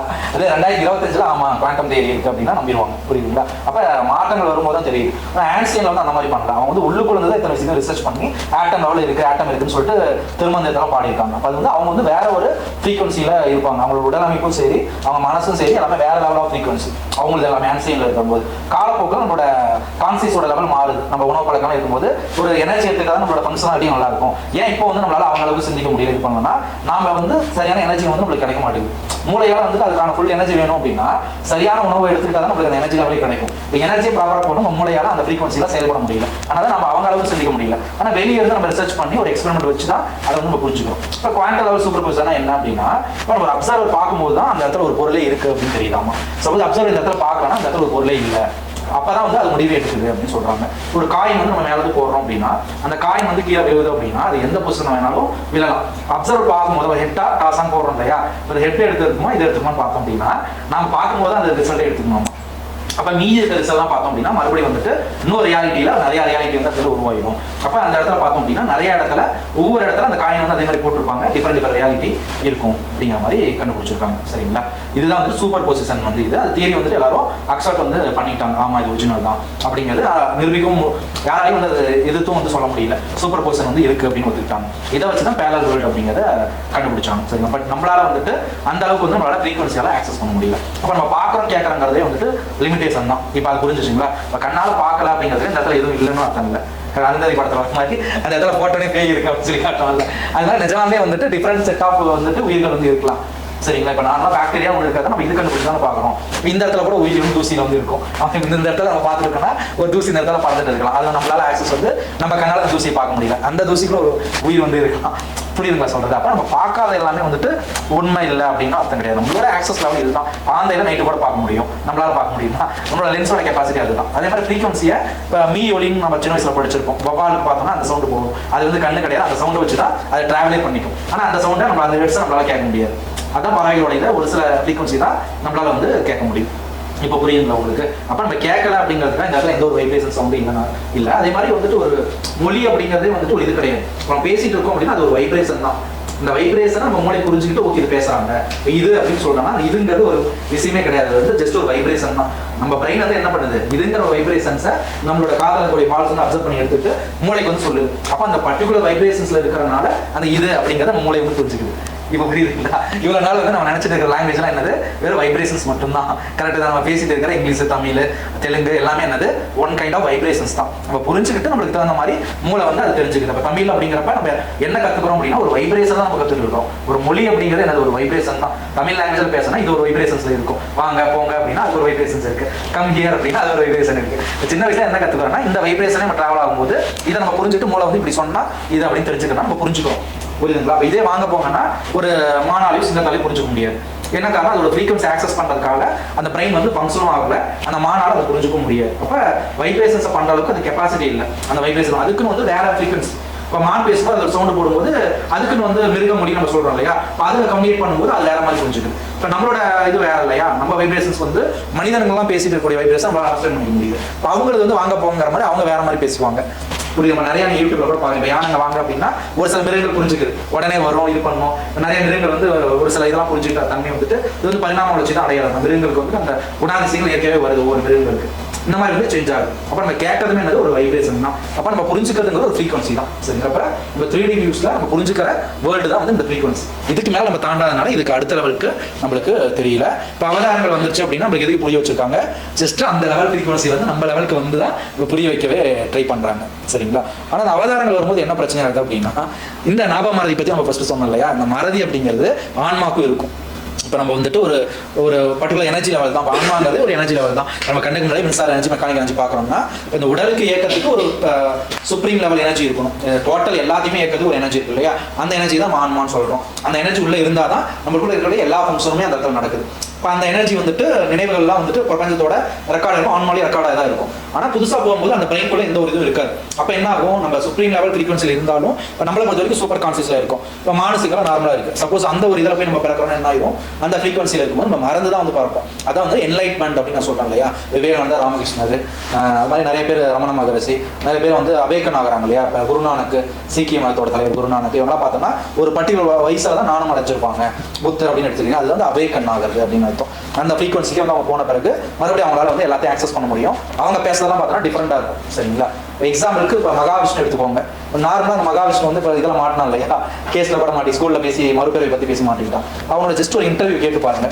நார்மல் பர்சனோட அவனோட பிரெயினோட லெவல் வந்துட்டு கொஞ்சம் டிஃப்ரெண்டாக இருக்கும். அவன் வந்து யோகா பயிற்சி இதெல்லாம் சொல்லி கொடுக்குறான். அவனோட பிரெயின் கெப்பாசிட்டி ஜஸ்ட் அவன் அப்சர்வ் பண்ணி அவனோட இன்டர்வியூ கேட்டு பாருங்க. ஒரு 50-100 பாடல்கள் கூட சொல்கிறான். சிவன் பாடல்கள் வந்து துதிகள்லேருந்து மந்திரங்கள்லேருந்து 50 விதமான இதை கூட அவனால் சொல்ல முடியுது. எல்லா கோட்டையுமே எடுக்கிறான். அப்போ அவனோட பிரெயின் வந்து ஃபங்க்ஷன் ஆகுறது அந்த மாதிரி. புரியுதுங்களா? அப்போ வந்து ட்ரெயின் பண்ணுறாங்க. இது பேர் தான் ட்ரைனிங் வந்து கொடுக்குறாங்க. ட்ரைனிங் கொடுக்கும்போது நம்ம பிரெயினால் இது பண்ண முடியுது. சரிங்களா? இதுக்காக நம்ம என்ன பண்ணோம், மெடிடேஷன் அப்படிங்கிறது நம்ம பண்ண சொல்லுவோம். என்ன அலைகள் மாறனால ரோபோட்டிக் ட்ரைனிங்க்கு நம்ம ஆட்டோமேட்டிக்காக கன்வெர்ட் ஆயிடும். இப்போ எப்படி அந்த ப்ரோக்ராம்ஸ் பண்ணால் அந்த கேமில் இருக்கிறது என்ன பண்ணுது, அது என்ன ப்ரோக்ராம் பண்ணுமோ அது மட்டும் தான் செய்யுது இல்லை. அப்போ நம்ம சூப்பர் கான்சியஸாக இருந்தாலும் கூட நம்மளும் அந்த விலங்குகள் மாதிரி ப்ரோக்ராமேட்டிக்காக வந்து ஃபங்க்ஷனாக செயல்படுத்த ஆரம்பிச்சிடும். இப்போ ப்ரோக்ராமேட்டிக் யார் பண்ணுறாங்கன்னா நம்ம இயற்கையாகவே வந்துட்டு நம்மளோட முன்னோர்கள் நம்மகிட்ட ப்ரோக்ராமேட்டிக் பண்ணுறாங்க. என்ன ப்ரோக்ராம் பண்ணியிருக்காங்க, நீ சின்ன வயசுல இருந்து பிறந்தானா ஒரு காலேஜ் படிக்கணும், அங்கே வந்துட்டு ஒரு இது முடிச்சுன்னா உனக்கு ஒரு வேலை கிடைக்கும், அங்கே ஒரு சம்பளம் கொடுப்பாங்க, அப்புறம் நீ கல்யாணம் பண்ணணும் அப்படிங்கிறது ஒரு ப்ரோக்ராமேட்டிக்கான ஒரு ஸ்ட்ரக்சர். புரியுதுங்களா? அப்போ அந்த ப்ரோக்ராமேட்டிக் ஸ்ட்ரக்சருக்குள்ள இருந்தனால நம்ம அந்த ஃபங்க்ஷனாலிட்டிலேயே நம்ம ட்ராவல் பண்ணிட்டு இருக்கோம். புரியுதுங்களா? அப்போ என்லைட்மெண்ட் ஆகணும் பண்ணால் மட்டும்தான் நம்மளால புரிஞ்சிக்க முடியும். இப்போ இதை வந்து நீங்கள் தெரிஞ்சுக்கலாம். அப்போ நம்மளை மீறி இயக்கங்கள் நிறைய இருக்குது. பேக்ரவுண்டில் ஒரு பயங்கரமான ஒரு சயின்ஸை தாண்டியும் புலன் கடந்த வந்து நிறைய விதமான விஷயங்கள் இருக்குது அப்படிங்கிறது ஈஸியாக புரிஞ்சுக்கலாம். வெறும் வைப்ரேஷன்ஸ்லையும் நம்ம ஃப்ரீக்வன்சி வச்சு தான் நம்ம புரிஞ்சுக்கிறோம் அப்படின்னு தெரிஞ்சுக்கோங்க. அப்போ நம்ம ரோபோட்டிக்காக வாழும்போது என்ன ஆகும் அப்படின்னா இப்போ ரோபோட்டிக் என்ன ஃபங்க்ஷனாக இருக்குமோ அந்த ட்ராவல்லே தான் ஆகிட்டு இருக்கும். இப்போ பாரதியால் என்லைட்மெண்ட் ஆகிறதுக்காக முயற்சி பண்ணவர் தான். பாரதியோட பாடல்களே உங்களுக்கு தெரிஞ்சிருக்கும். சரிங்களா? நிறைய கோடி பருவம் மீது இந்த மாதிரி செத்துருன்னு நினச்சிடாதீங்க. அப்படியே ஒரு பாட்டு பாடிப்பார் இல்லையா, அவர்லாம் என்லைட்மெண்டோட ஒரு இதுதான். எல்லாரும் மாதிரியும் வந்து நான் வந்துட்டு இந்த மாதிரி இருக்க மாட்டேன், நான் சாதாரண இதாக இருக்க மாட்டேன் அப்படிங்கிற மாதிரி அவர் அந்த காளி சொல்லி அவர் துதி பாடல் பாடுற மாதிரி ஒரு பாடல் இருக்கும். அதாவது என்லைட்மெண்ட் அப்படின்னு நம்ம சொல்றது. நம்மளோட அல்டிமேட் கோல் வந்து இந்த ரோபோட்டிக் டிராவலை தாண்டி இந்த மாதிரி விஷயங்களும் இருக்கும். சரிங்களா? அப்போ நம்மளோட பிரெயின் என்ன பண்ணுதுன்னா ஒரு லோ லெவல் ஃப்ரீக்வன்சியில் ட்ராவல் ஆகிறதுனால நம்மளாமே நம்ம இவ்வளோ தான் அப்படின்னு சொல்லிட்டு ஒரு இன்ஃபியாரிட்டி காம்ப்ளெக்ஸில் நம்ம இருக்கிறோம். முடியாது நம்ம சொல்கிறோம் இல்லையா, அது எல்லாமே ஒரு இன்ஃபியாரிட்டி காம்ப்ளெக்ஸில் இல்லை, வேலைக்கு போகணும், இது சம்பாதிக்கணும், இந்த மாதிரி ஒரு லோ இன்ஃபியாரிட்டி காம்ப்ளெக்ஸில் உருவாக்கக்கூடிய ஒரு கட்டமைப்பு தான் இந்த உலகமே. என்னதான் நம்ம சயின்ஸில் ஏஐ வருது, இது வந்தாலும் கூட இது வந்துட்டு ஒரு பெரிய அளவுக்கு வந்து ஒரு சக்ஸஸ் கொடுக்காது. இது வெளி உலகத்தில் வரக்கூடிய ஒரு இதுதான். அப்போ நம்ம கண்டுபிடிச்ச விதிகளை தாண்டி இந்த இன்னும் நிறைய விதிகள் வந்து இருக்கு. இப்போ புவியீர்ப்பு கண்டுபிடிச்சிருக்கோம், நிறைய தியரிஸ்லாம் கண்டுபிடிச்சிருக்கோம் இல்லையா. இன்னும் இந்த தியரிஸ் தான் இருக்கு அப்படின்னு கிடையாது, இன்னும் நிறைய தியரிஸ் இருக்கு. பட் இதை வந்து நீங்க வெளியிலேருந்து தேடினா எவ்வளவு லேட் ஆகும்னு நினைக்கிறீங்க? இப்போ இந்த சயின்ஸ்க்கே 2026 வந்துருச்சு. இப்போ ஸ்டார்டிங்ல இருந்தே பார்த்தோன்னா அதுக்கு முன்னாடியே காலாண்டெல்லாம் கண்டுபிடிக்கிறதுக்கு முன்னாடியே பல வருடங்கள் இருக்கும், பல யுகங்களே இருந்திருக்கும். அது உண்மைதானே. காலாண்டெல்லாம் கண்டுபிடிச்சு 2026 இதாயிடுச்சு, 2025 வந்துருச்சு. இப்போ இது வரைக்கும் இவ்வளோ கண்டுபிடிச்சிருக்கோம் அப்படின்னா வெளியே தேடக்கூடிய சயின்ஸை நம்ம யூஸ் பண்ணணும் என்ன ஆகும்? அது வந்துட்டு இன்னும் 50 வருஷம் கழிச்சு தான் நம்ம இந்த விஷயத்தெல்லாம் புரிஞ்சுக்க முடியும். இப்போ குவாண்டம் சயின்ஸோட பிகினர் லெவலில் தான் நம்ம இருக்கிறோம். இன்னும் ட்ராவல் பண்ணோம் அப்படின்னா கண்டிப்பாக வந்துட்டு ரொம்ப 50 வருஷம் கழிச்சு தான் நம்மளுக்கான ஆன்சர் வந்து கிடைக்கும். சரிங்களா? அப்போ ஒரு தேடுதல் வந்து நம்ம இந்த இடத்துல இருக்கணும். தேடுதல் இருந்தால் மட்டும்தான் இது ஆன்மீகம் அப்படிங்கிறது ஒரு தேடலை குறிக்கிறது தான். நம்மளுக்கு எதுவுமே தெரியல, இதை கண்டுபிடிக்கிறதுக்கான ஒரு தேடல் தான் ஆன்மீகத்தோட தேடலாக இருக்கு. புரியுதுங்களா? அதனால் இதை வந்து நீங்கள் புரிஞ்சுக்கிட்டு நீங்கள் செயல்படுத்தினா மட்டும்தான் வந்து நம்மளால அவேக்கன் ஆக முடியும், என்லைட்மெண்ட் ஆக முடியும் அப்படின்னு நம்ம சொல்கிறோம். சரிங்களா? இன்னும் ஒரு 1/4 மணி நேரம் இருக்குது கன்க்ளூஷன் பாட்டுக்கு. பிரேக் முடிச்சுட்டு வாங்க. பாதி பேர் வந்து தூக்க நிலையில் இருக்கிறதுனால பிரேக் பிடிச்சிட்டு வந்தீங்கன்னா நம்ம என்ன தெரிஞ்சிடும். கன்க்ளூஷன் பாட்டு மட்டும் முடிச்சிடலாம் ஒரு 10 மினிட்ஸில். ஓகேவா? மைக் வச்சுருங்க, ஆஃப் பண்ணி மைக்கை கையில் இருந்தால் என்ன பண்ணுறதுன்னு மைக்கை மாற்றுறீங்க. மைக்கை ஆர்ட் இருக்கு கேட்பாங்க. சரி, அவங்ககிட்ட கொடுங்க, புது பொண்ணுங்கிட்ட கொடுங்க மைக்கை.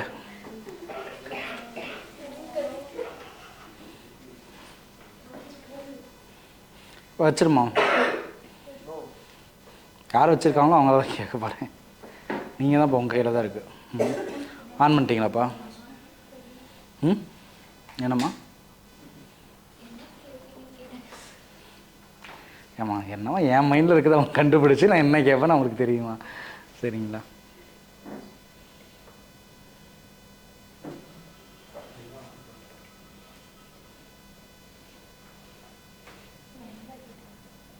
சொல்லும்போதே வச்சுக்கோங்கன்னு சொல்லி கொடுக்குறாங்க. சரி பண்ணிட்டாங்க. ஆன் பண்ணிட்டீங்களா? சரிப்பா. சபரி தான் ஸ்மார்ட்டான பர்சன், அதனால் அவர்கிட்ட கொடுங்க. அவர் தான் சபரி யாருன்னு கேட்டால் ஸ்மார்ட்டாக இருக்க பர்சன் தான் சபரி அப்படின்னாரு. கொடுங்கப்பா. இப்போ கன்க்ளூஷன் பாட்டுக்கு வந்திருக்கோம். இப்போ கிளாஸில் பாதி பேர் தூக்கம் வந்திருக்கும். சில பேர் கொஞ்சம் நேரம் தான் கவனிச்சிருப்பீங்க. சில பேர் ஒரு பர்சன்டேஜ் தான் கவனிச்சு 99% கவனிக்காமல் இருந்திருக்கலாம். கரெக்டாக உண்மைதானே? 99% கவனிக்காமல் 1% இப்போ கிளாஸ் போது பேசிகிட்டு இருக்கும்போது கவனிச்சிருக்கலாம். அதனால் ஃபஸ்ட்டு இந்த 100% புரிஞ்சிருக்குமான்னு தெரியல. நிறையா பாயிண்ட்ஸ் வந்து நம்ம சொல்கிற மாதிரி தான் இருக்கும். இப்போ என்னோட இதுன்னா ஒவ்வொன்றுமே ஒவ்வொரு தியரிட்டிக்கல் சப்ஜெக்ட், ப்ராக்டிக்கல் எக்ஸ்பெரிமெண்ட்டு தனித்தனி செக்டாராக இருக்கனால கொஞ்சம் புரியாது கஷ்டம்தான். ரொம்ப டீப்பாக வந்து ஃபோக்கஸோட இதை அதிகப்படுத்தினா மட்டும்தான் அந்த ஃபோக்கஸிங் அப்படிங்கிறதே வரும். இதுக்காக தான் மெடிடேஷன் அப்படிங்கிறத எல்லாருமே பண்ணி தான் ஆகணும். இது ஒரு கம்பல்சரி அப்படின்னு நான் நிறைய டைம் சொல்லியிருக்கிறேன். ஆனால் இருக்கா, மெடிடேஷன் எதுக்கு பண்ணுறோம் அப்படின்னா அது அவேக்கனுக்காக கிடையாது. மெடிடேஷன் பண்ணாதான் ஒரு ஃபோக்கஸ்க்காக. மூச்சு பயிற்சி ஏன் பண்ணுறோம்? மூச்சு பயிற்சியும் ஒரு ஃபோக்கஸ்க்காக தான். ஏன்னா நம்ம சுவாசம் தான் வந்துட்டு எல்லாத்தோட இதுலேயும் வந்துட்டு செயல்பட்டு இருக்குது, நம்ம லாஸ்ட்டாக பார்த்தோம் இல்லையா. அதனால் வந்து மூச்சு பயிற்சி, சுவாச பயிற்சிலாம் வந்துட்டு நம்மளோட ஃபோக்கஸிங்கை இன்க்ரீஸ் பண்ணுறதுக்காக தான். நம்மளோட ஃப்ரீக்வன்சி நம்ம சேஞ்ச் பண்ணிக்கிறோம். நான் வந்து ஒரு ஃப்ரீக்வன்சியில் இருக்கேன், நீ வந்து வேறு ஃப்ரீக்வன்சியில் இருக்கும்போது இந்த ஃப்ரீக்வன்சியில் நான் சொல்லும்போது உங்கள் ஃப்ரீக்வன்சியில் அதை கேட்ச் பண்ண முடியாது. ஏன்னா நீங்கள் உங்கள் பிரெயினே வேறு ஃப்ரீக்வன்சி தான் அப்சர்வ் பண்ணணும். அது ஒரு வடிவேல் காமெடி ஃப்ரீக்வன்சியாக இருக்கலாம், ஒரு கவுண்டமணி காமெடி, அந்த மாதிரி எடுத்தால் ஒரு ஃபோக்கஸிங்கை நல்லா லிசன் பண்ணி பார்ப்பீங்க. அதுவே வந்து வேறு லெவல் ஆஃப் ஃப்ரீக்வன்சி இருக்கும்போது அதை உங்களால் புரிஞ்சுக்க முடியாது. சரிங்களா?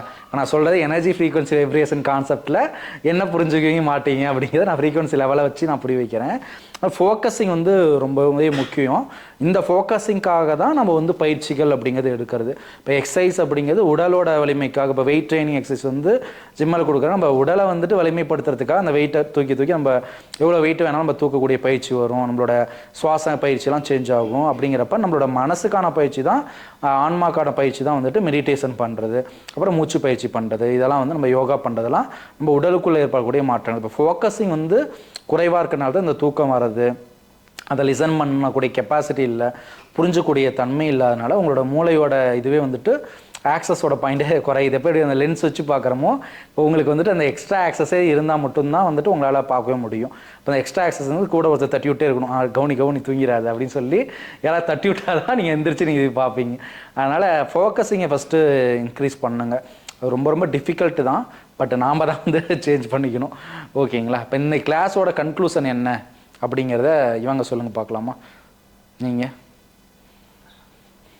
அவரும் தான் சபரியும் தான் சொல்லணும். முதல்ல உங்கள்கிட்ட இருந்து ஆரம்பிக்கிறோம். கொடுங்க. இப்போ இவ்வளோ நேரம் லிசன் பண்ணீங்கல்ல, கொடுங்கப்பா அவங்ககிட்ட கொடுங்க. நாங்கள் ரெக்கார்ட் ஆகிட்டு இருக்கு, டக்குன்னா பேசணும், ஏதோ அமைதியாக இருக்கக்கூடாது ரொம்ப நேரத்துக்கு. இப்போ இந்த கிளாஸ் வந்து கவனிச்சிங்களா? எவ்வளோ பர்சன்டேஜ் கவனிச்சிருப்பீங்க? 10% கவனிச்சிருப்பீங்களா இல்லை 90% கவனிச்சிருப்பீங்களா? 10% கவனிச்சிருக்கீங்க, மீதிலாம் வேறு உலகத்தில் இருந்தீங்க. சரி, ஓகே. என்ன புரிஞ்சிச்சு உங்களுக்கு? அதிக பர்சன்டேஜ் சொன்னால் அதிக கேள்வி கேட்டுருவார், கம்மி பர்சன்டேஜ் சொன்னால் கம்மி இது கேட்டுருவாங்க. இந்த ட்ரிக்கெல்லாம் நம்மளுக்கே தெரிஞ்சது தான். இதெல்லாம் உங்களுக்கு வந்து என்ன புரிஞ்சு, இதோட கன்க்ளூஷன் பாட்டு என்னவாக இருக்கும்னு நினைக்கிறீங்க? இப்போ இவ்வளோ தூரம் நிறைய சொன்னோம் இல்லையா, இதை வந்து என்ன நீங்கள் தெரிஞ்சுக்கிட்டீங்க?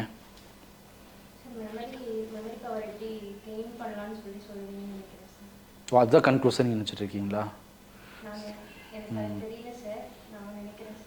இப்போ இவ்வளோ தூரம் நிறைய கான்செப்ட் சொன்னோம், இதிலேருந்து என்ன நான் சொல்ல வர முயற்சி பண்ணுறேன்? அவேக்கன்னா என்ன? நான் அவேக்கன் அடிக்கடி சொல்கிறேன், என்லைட்மெண்ட் சொல்கிறேன், அப்படின்னா என்னன்னே தெரியலையா? சரி, முதல் கிளாஸு வாழ்க்கையிலேயே முதல் கிளாஸாக இருக்குன்னு நினைக்கிறேன். கரெக்டு தானே? இந்த மாதிரி கிளாஸ் ஜெனரல் கிளாஸ் அட்டன் பண்ணுறதெல்லாம் அட்டன் பண்ணியிருக்கீங்களா? அதான் சொல்கிறேன், வாழ்க்கையிலே ஃபஸ்ட் டைம் இது. சரி, ஓகே. அவங்க ஸ்மார்ட் பர்சன்ட்டை கொடுங்க இப்போ. சபரினாவே ஸ்மார்ட்டுன்னார் அவர். சொல்லுங்கப்பா. இப்போ என்ன சொல்ல முயற்சி பண்ணுறோம் நம்ம? என்ன வந்து இவங்களே டக்குன்னு பிடிச்சி ஆஃப் பண்ணிட்டாங்கன்னு நினைக்கிறேன். என்னதான்ல இருக்கு, சார்ஜ் இல்லையா அதில்?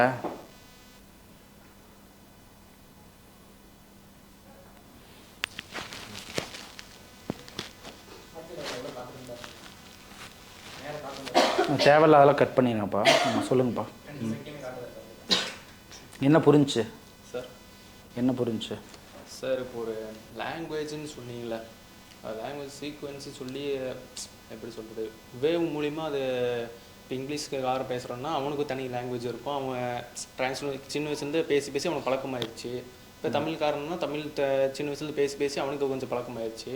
அந்த வேவ் மூலியமாக என்ன சொல்ல வரீங்கன்னா, இப்போ அந்த பர்சனுக்கு இந்த லாங்குவேஜ் அண்டர்ஸ்டாண்ட் ஆகிடுது. இப்போ தமிழ்லேருந்து இப்போ தமிழ்நாட்டிலேருந்து ஒரு குழந்தை பிறந்து வெளிநாட்டில் இப்போ அங்கே போய் வாழ்ந்தானா அவன் முழுசாக இங்கிலீஷ்காரனும் ஆகிடுவான். ஏன்னா அது அங்கே பேசுகிற லாங்குவேஜும் அதுக்கு அடாப்ட் ஆகிடுவான் அப்படியே. அந்த மாதிரி நீங்கள் சொல்ல வரீங்க சார்? டோட்டல் இதெல்லாம் ஒரு பாயிண்ட் மட்டும் எடுத்து ஒரு புது கதையை நீங்கள் சரித்திரமே படைச்சிருவீங்கப்பா. இது அவங்ககிட்ட கொடுங்க, பிரியங்காட்ட. அவங்க முதல்லேருந்து எதுவும் பேசலை, பாயிண்ட் விட்டுங்கிறாங்க, பேச மாட்டேங்கிறாங்க. சொல்லுங்கம்மா. சார், ஒவ்வொரு உயிரினத்துக்கும் ஒவ்வொரு ப்ரோக்ராமிங் இருக்குது அப்படிங்கிற மாதிரி சொன்னீங்க சார். அதுக்கப்புறமேட்டு வந்து அவ்வளோதான் ஞாபகம் இருக்கா? முதல்ல ஸ்டார்ட் பண்ணும்போது தான் நீங்கள் இருந்திருக்கீங்கம்மா. ஆமாம் சார். அதுக்கப்புறம் இங்கே இல்லையா நீங்கள்? பாதியில் தான் சார். வேறு எதுவும் எடுத்துகிட்டு போயிட்டீங்களா போனேன்? சரி, இவங்க கூட நந்தின்ட்ட கொடுங்க. அடுத்து நந்தாட்ட தான் வரும் கடைசியாக. நீங்கள் எவ்வளோ நேரம் 100% இருந்தீங்களாம்மா? இல்லை வேறு உலகத்துக்கு போனீங்களா நீங்கள்? இருந்தேன் 100 இல்லை சார், 70 இருந்துருப்பீங்களா இல்லை 60, 50? 17. சொல்லுங்கம்மா. சார், நம்ம பாடி வந்துட்டு நம்ம எனர்ஜி மூலமாக தான் செயல்படுது. அதுக்கப்புறம்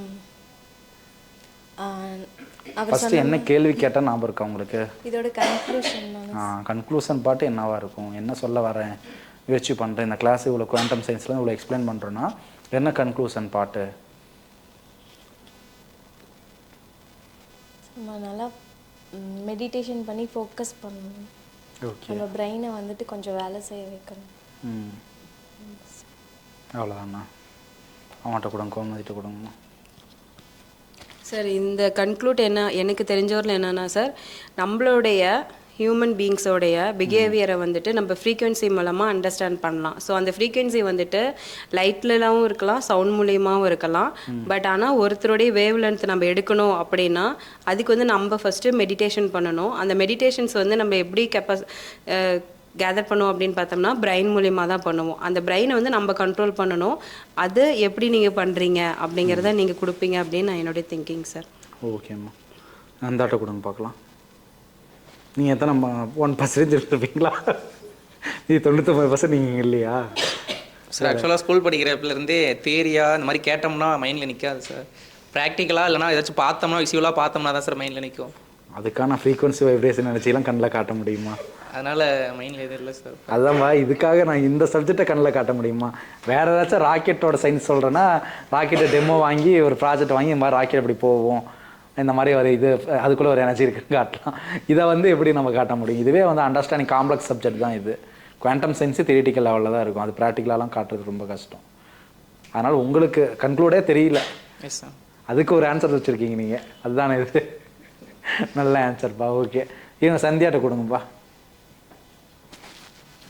சார் மெமரி பவர் சார் ம் அனிமல்ஸ்க்கு வேறு மாதிரியும் நமக்கு எப்படி வந்துட்டு இருக்குது அப்படின்ட்டு வித்தியாசம் இருக்குது அது மாதிரி சொன்னீங்க சார். ம் ஓகேப்பா, அவங்ககிட்ட கொடுங்க, கேஸோட்ட கொடுங்க. இவரோட ஃப்ரீக்வன்சி லெவல் கொஞ்சம் டிஃப்ரெண்ட்டாக தான் இருக்கும், அதனால் அவரோட ஆன்சருமே கொஞ்சம் டிஃப்ரெண்ட்டாக தான் இருக்கும். என்ன சொல்கிறான்னு நம்மளும் கேட்கலாம், சொல்லுங்கள் சார். இது வரைக்குமே வந்து அறிவியல் ரீதியாக வந்து நிரூபிக்காத விஷயமெல்லாம் நிறையா இருந்திருக்கும். அதுதான் ஃப்யூச்சரில் வந்து அது எப்படி சாத்தியமாக்கலான்றத மாதிரி கொண்டு போவாங்க, அதுதான் கன்க்ளூஷன். சொன்னல நான் பேசல ஸ்டார்ட் பண்ணும்போது இது வித்தியாசமான ஆன்சர் தான் அவர் வரும் நான் சொன்னல. ஓகே ஓகே ஓகே சரிப்பா, அதை வச்சுருக்கேன், மைக்கி வச்சுருக்கேன். இப்போ நம்ம வந்து கிளாஸில் பார்த்த மாதிரி இப்போ ஆன்சர் கேட்டோம், ஒவ்வொருத்தனால வந்துட்டு ஒவ்வொரு விஷயம் புரிஞ்சுருக்கீங்கல்ல, இதில் வந்து உங்களுக்கான ஆன்சர் வந்து தெரிஞ்சிருக்கும். ஹியூமனோட பிரெயின் வந்து எவால்வ் ஆகணும் அடுத்த லெவலுக்கு. மெடிடேட் பண்ணும்போது எவால்வ் ஆகும், பிரெயின் வந்து எவால்வ் ஆகிட்டே போகும். இப்போ ஏஐ வந்து எவால்வ் ஆகிக்குது. இப்போ நம்மளே பார்த்தோம் அப்படின்னா ஒரு நுண்ணறிவு திறன் தான். இயற்கையோட படைப்பில் எப்படி இருக்குன்னா, மற்ற மிருகங்கள் மாதிரி இல்லாமல் ஹியூமன் மட்டும்தான் சூப்பர் கான்சியஸ் லெவலில் இருக்கக்கூடிய ஒரு பிரெயின். அவனால் வந்து தன்னை வந்து எவால்வ் பண்ணிக்க முடியும், அடுத்த லெவலுக்கு எவால்வ் பண்ணிகிட்டே போக முடியும். அப்போ எப்படி வந்து ஹியூமனோட பாடிக்கு எவால்யூவேஷன் எப்படி இருக்கோ, பரிணாம வளர்ச்சின்னு சொல்லி கண்டுபிடிச்சோன்னே ஒவ்வொரு விஷயத்துக்கும் பரிணாம வளர்ச்சி இருக்குது. ஹியூமன் பாடிக்கும் ஒரு பரிணாம வளர்ச்சி இருக்க மாதிரி ஆன்மாவுக்கும் பரிணாம வளர்ச்சி இருக்குது. அப்போ அடுத்த கான்சியஸ் லெவலுக்கு நம்ம மூவ் ஆகணும், சரிங்களா? நாம் ஒரு கான்சியஸ் லெவல் ஒரு ஃப்ரீக்வன்சியில் இருக்கோம், சரிங்களா? இப்போ என்னோடய ஃப்ரீக்வன்சி லெவலுக்கு நீங்கள் இன்னும் வரல, அதுதான் உண்மை, கரெக்டாக தானே?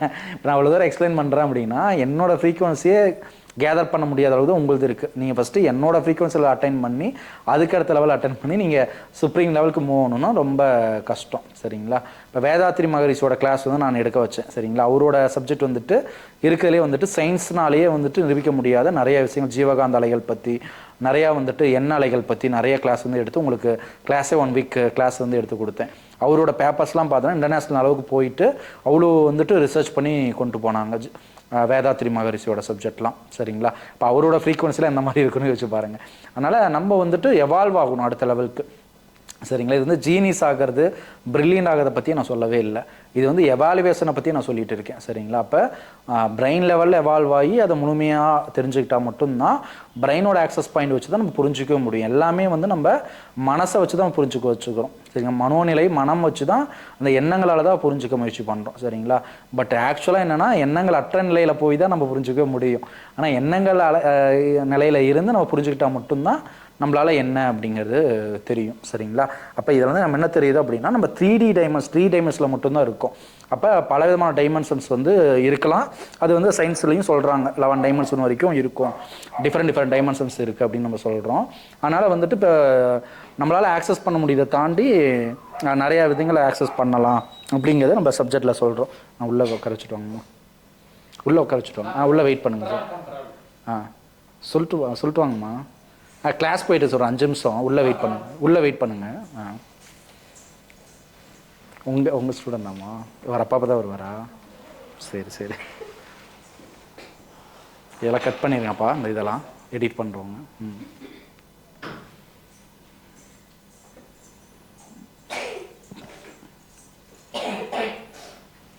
இப்போ வந்துட்டு பர்பஸ் ஆஃப் லைஃப் பற்றி நம்ம நிறைய விஷயங்கள் பேசியிருக்கோம், எப்படி ஸ்பிரிச்சுவலாக இருக்கணுங்கிறத பற்றி பேசியிருக்கோம். இப்போ இன்னைக்கு கிளாஸில் வந்து நம்ம குவாண்டம் சயின்ஸ் அறிவியலை வச்சு நம்ம புரிஞ்சுக்கிறோம். அதாவது நம்மளால் புரிஞ்சிக்க முடியாத விஷயங்கள் வந்து புலன் கடந்த நாலேஜ்லாம் இருக்குது அப்படிங்கிறதும் வந்து நம்ம தெரிஞ்சுருக்கோம், சரிங்களா?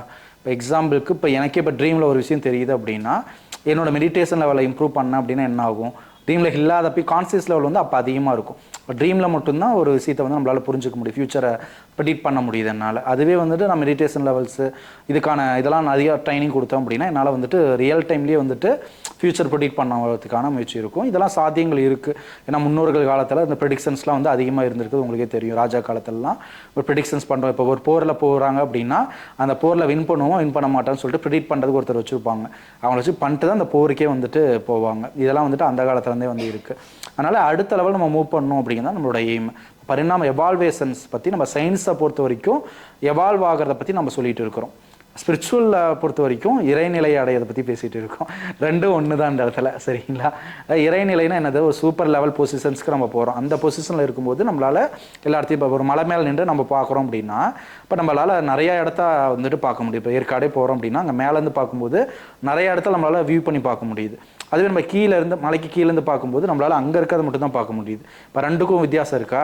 அப்போ நம்ம மேல்நிலைக்கு போகும்போது நம்மளால் வந்துட்டு எல்லா விஷயமும் நம்ம உணரவும் முடியும், எல்லாத்தையும் விஷயம் தெரிஞ்சுக்கவும் முடியும். அதனால் அடுத்த டைமென்ஷனில் நம்ம போக முடியும், உலகத்தையே நம்ம புரிஞ்சுக்க முடியும், இது மாதிரி வந்து இருக்க முடியும். நம்ம எனர்ஜி லெவல்லே இருந்தோம் அப்படின்னா நம்மளால் வந்துட்டு அடுத்து எவால்வ் ஆகிறது அப்படிங்கிறது காம்ப்ளிகேட்டாக இருக்கும், சரிங்களா? சப்போஸ் வந்து ஸ்பிரிச்சுவாலிட்டியை பொறுத்த வரைக்கும் ஒவ்வொரு ஆக்ஷன்ஸுக்கும் இன்னொரு இது இருக்குது, செயல்பாட்டுக்கு இருக்குது. கர்மா அப்படின்னா செயல்னு அர்த்தம். அந்த இடத்துல ஒவ்வொரு செயலுக்கும் எதிர் செயல் இருக்குது அப்படிங்கிறது உண்மையாக இருந்துச்சு, ஞானிகள் சித்தர்கள் சொல்கிறதெல்லாம் உண்மையாக இருந்துச்சுன்னா என்ன நடக்கும் நீங்கள் யோசிச்சு பாருங்கள்.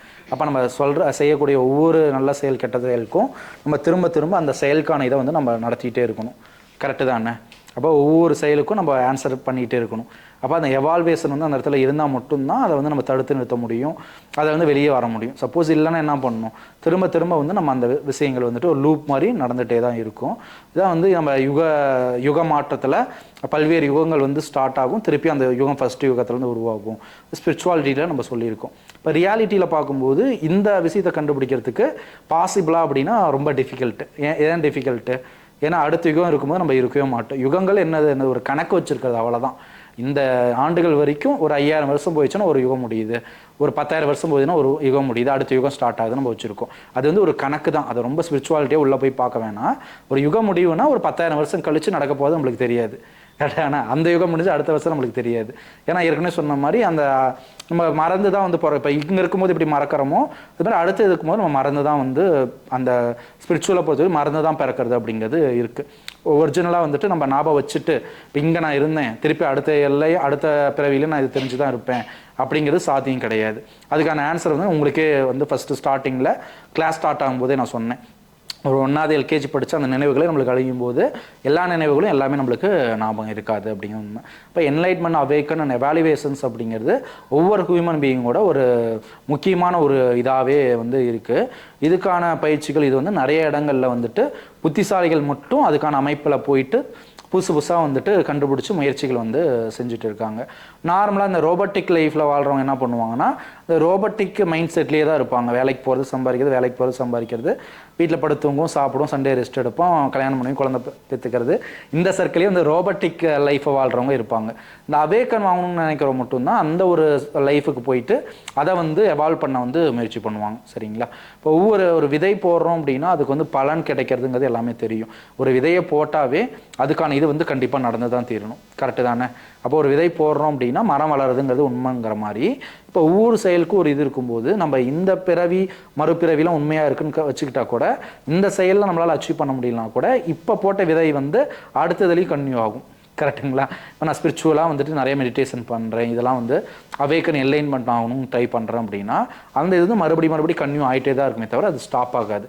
அப்போ நம்ம செய்கிற ஒவ்வொரு செயலுக்கும் வந்துட்டு ஒரு பலன் இருக்குது அப்படிங்கிறது உண்மை, சரிங்களா? அப்போ செயல்பாடுகளுக்கு இம்பார்ட்டன்ட் கொடுக்கணும். அதுக்கு பேர் தான் வந்து ஃபோக்கஸ்டாக இருக்கணும். மெடிடேட் பண்ணுறது எதுக்கு சொல்கிறேன்னா ஒவ்வொரு செயலையும் ஃபோக்கஸ்டாக இருக்கணும். இப்போ ஒருத்தர் பார்த்து நம்ம பொறாமப்படுறோம் அப்படின்னா அது வந்துட்டு ஒரு இது, ஒருத்தர் வந்து நாசமாக போயினுலாம் நல்லாவே இருக்கக்கூடாது நம்ம சொல்கிறோம்னா அதுவும் வந்து ஒரு செயல் தான். சிந்திக்கிறனா சிந்தனையினால் வரக்கூடிய ஒரு செயல், அவங்களுக்கு நம்ம செய்கிறது ஒரு செயல்.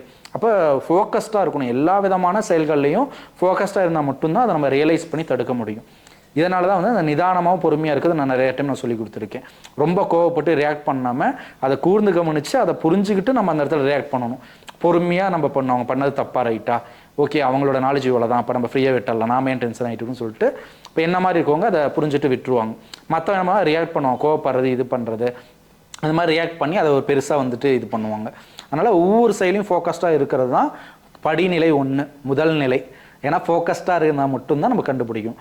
கடைசி ஃபோக்கஸ்டு நிலை தான் எண்ணங்கள் அற்ற நிலைக்கு போகும்போது நம்ம பிரபஞ்சத்தோட கனெக்ட் பண்ணக்கூடிய ஆக்சஸ் வந்து கிடைக்கும். மனம் இருக்கிற வரைக்கும் இந்த ஆக்சஸில் மட்டும்தான் இருப்போம். மனமற்ற நிலைக்கு போனால் தான் ஃபுல் ஆக்சஸும் நம்மளுக்கு கிடைக்கும். இதெல்லாம் வந்துட்டு ஒரு அட்வான்ஸ் சயின்ஸ் அண்டு அட்வான்ஸ் ரியாலிட்டியில் இருக்கக்கூடிய ஒரு இது. இந்த இயக்கத்தை புரிஞ்சுக்கிற அளவுக்கு நம்மளால் வந்துட்டு ஏற்கனவே சொன்ன மாதிரி இங்கேருந்து பார்க்குறோம்னா ஓரளவுக்கு தான் நம்மளால் பார்க்க முடியும் அப்படிங்கிறது நம்ம பார்க்குறோம். அப்போ every thing has a restrictions. அப்போ அதை புரிஞ்சுக்கணும் அப்படின்னா நம்ம அதுக்கான விஷயங்களை வந்து நம்ம செய்யணும். சரி, நான் மெடிடேஷன் அப்படின்னா அதெல்லாம் நிறைய டைப் இருக்குது. அதை நான் உங்களுக்கு சொல்லி கொடுத்துருப்பேன். அந்த இதில் வந்து பண்ணியிருப்பாங்க.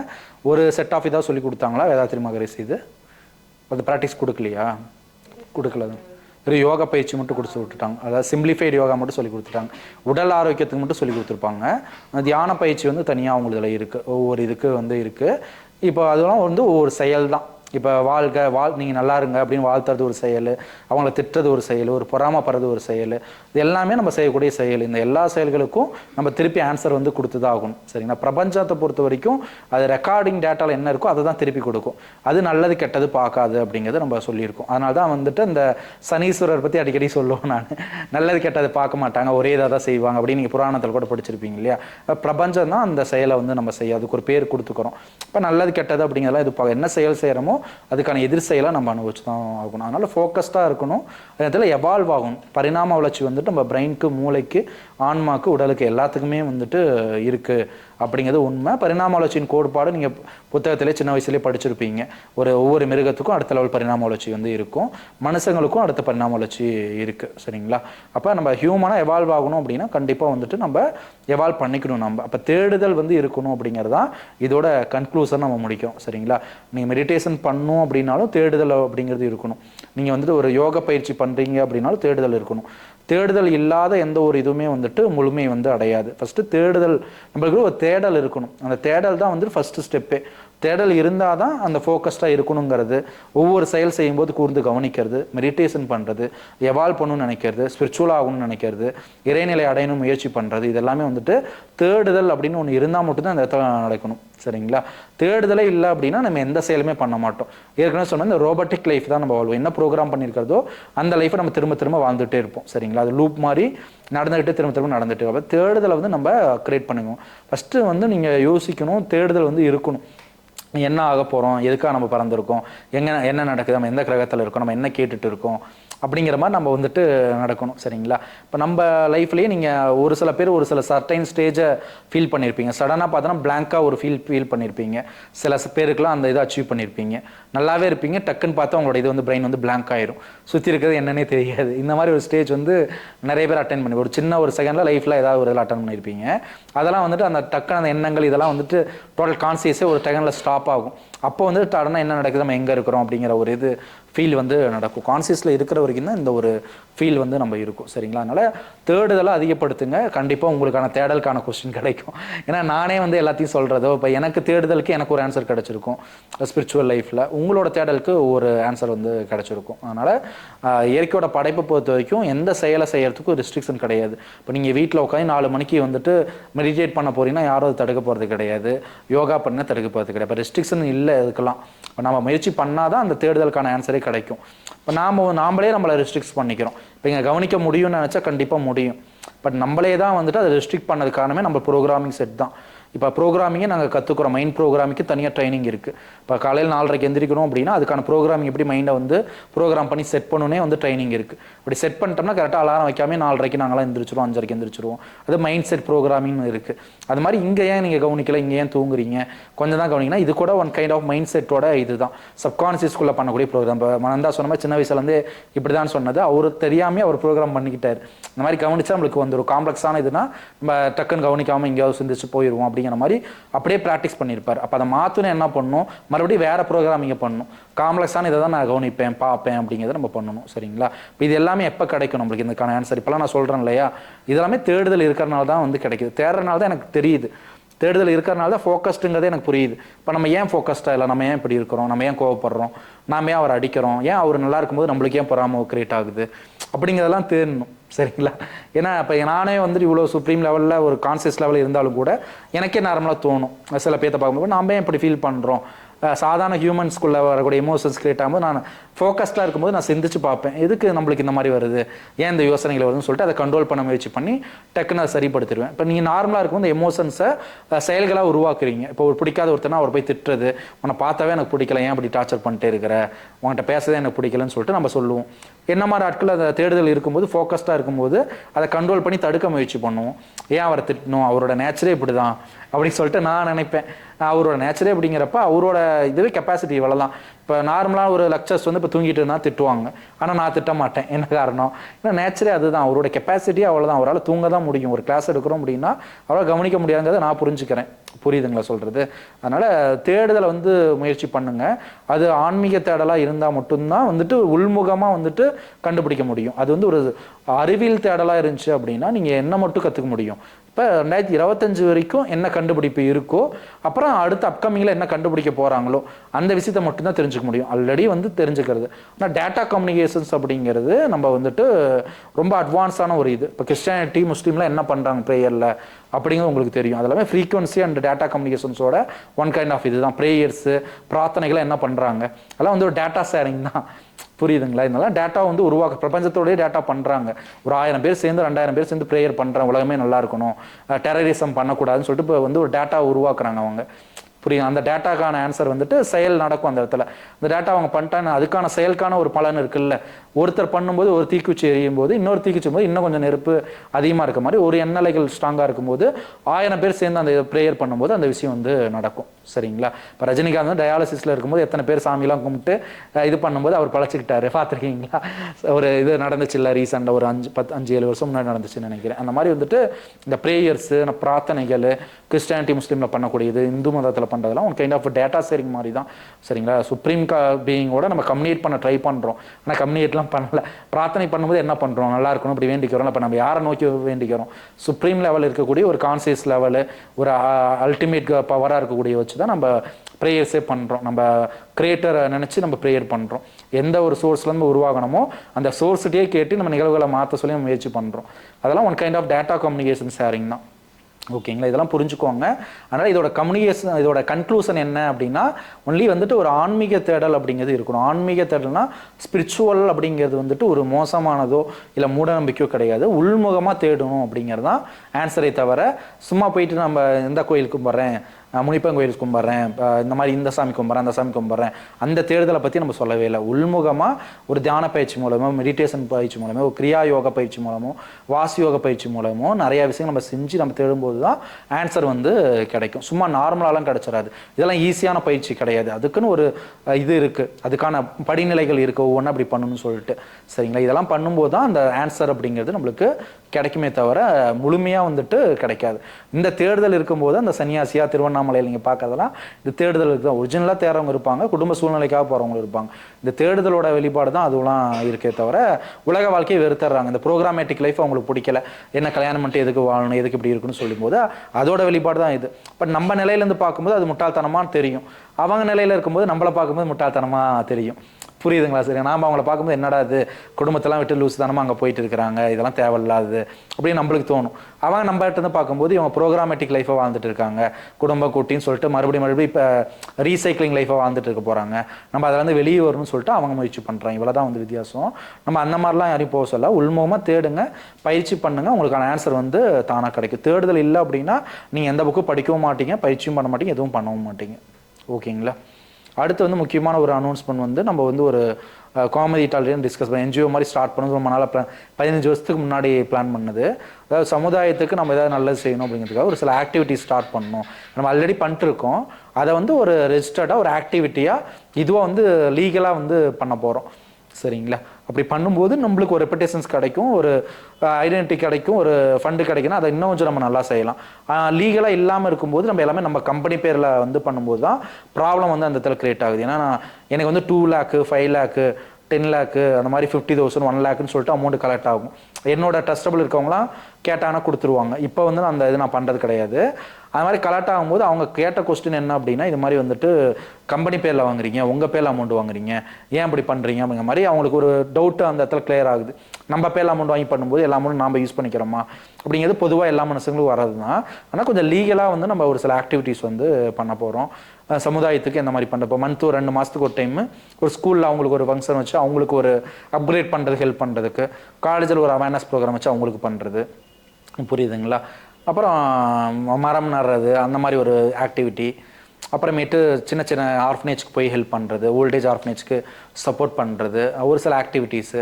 சில சமயங்கள் அவங்களுக்கு ட்ரீட்மெண்ட்ஸ்லாம் போகும். ரொம்ப வந்துட்டு ஊனமுற்றோர்லாம் இருக்காங்களே அவங்களுக்கு ட்ரீட்மெண்ட் போகும்போது மைக்கை கையில் இருந்தால் என்ன பண்ணுறதுன்னு மைக்கை மாற்றுறீங்க. மைக்கை ஆட்ட இருக்கு கேட்பாங்க. சரி அவங்ககிட்ட கொடுங்க, புது பொண்ணுங்கிட்ட கொடுங்க மைக்கை.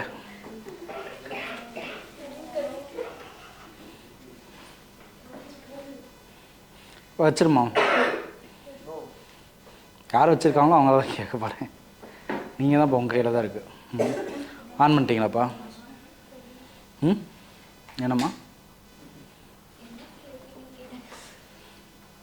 ஏம்மா என்னம்மா என் மைண்டில் இருக்குது அவங்க கண்டுபிடிச்சி நான் என்ன கேட்பேன்னு அவங்களுக்கு தெரியுமா? சரிங்களா?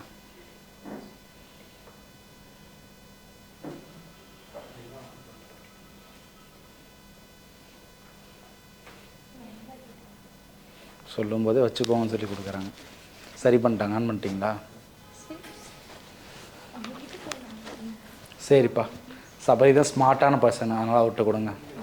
அவர் தான் சபரி யாருன்னு கேட்டால் ஸ்மார்ட்டாக இருக்க பர்சன் தான் சபரி அப்படின்னாரு. கொடுங்கப்பா. இப்போ கன்க்ளூஷன் பாட்டுக்கு வந்திருக்கோம். இப்போ கிளாஸில் பாதி பேர் தூக்கம் வந்திருக்கும். சில பேர் கொஞ்சம் நேரம் தான் கவனிச்சிருப்பீங்க. சில பேர் ஒரு பர்சன்டேஜ் தான் கவனிச்சு 99% கவனிக்காமல் இருந்திருக்கலாம். கரெக்டாக உண்மைதானே? 99% கவனிக்காமல் 1% இந்த கிளாஸ் போது பேசிகிட்டு இருக்கும்போது கவனிச்சிருக்கலாம். அதனால் ஃபஸ்ட்டு இந்த 100% புரிஞ்சிருக்குமான்னு தெரியல. நிறையா பாயிண்ட்ஸ் வந்து நம்ம சொல்கிற மாதிரி தான் இருக்கும். இப்போ என்னோட இதுன்னா ஒவ்வொன்றுமே ஒவ்வொரு தியரிட்டிக்கல் சப்ஜெக்ட், ப்ராக்டிக்கல் எக்ஸ்பெரிமெண்ட்டு தனித்தனி செக்டாராக இருக்கனால கொஞ்சம் புரியாது கஷ்டம்தான். ரொம்ப டீப்பாக வந்து ஃபோக்கஸோட இதை அதிகப்படுத்தினா மட்டும்தான் அந்த ஃபோக்கஸிங் அப்படிங்கிறதே வரும்.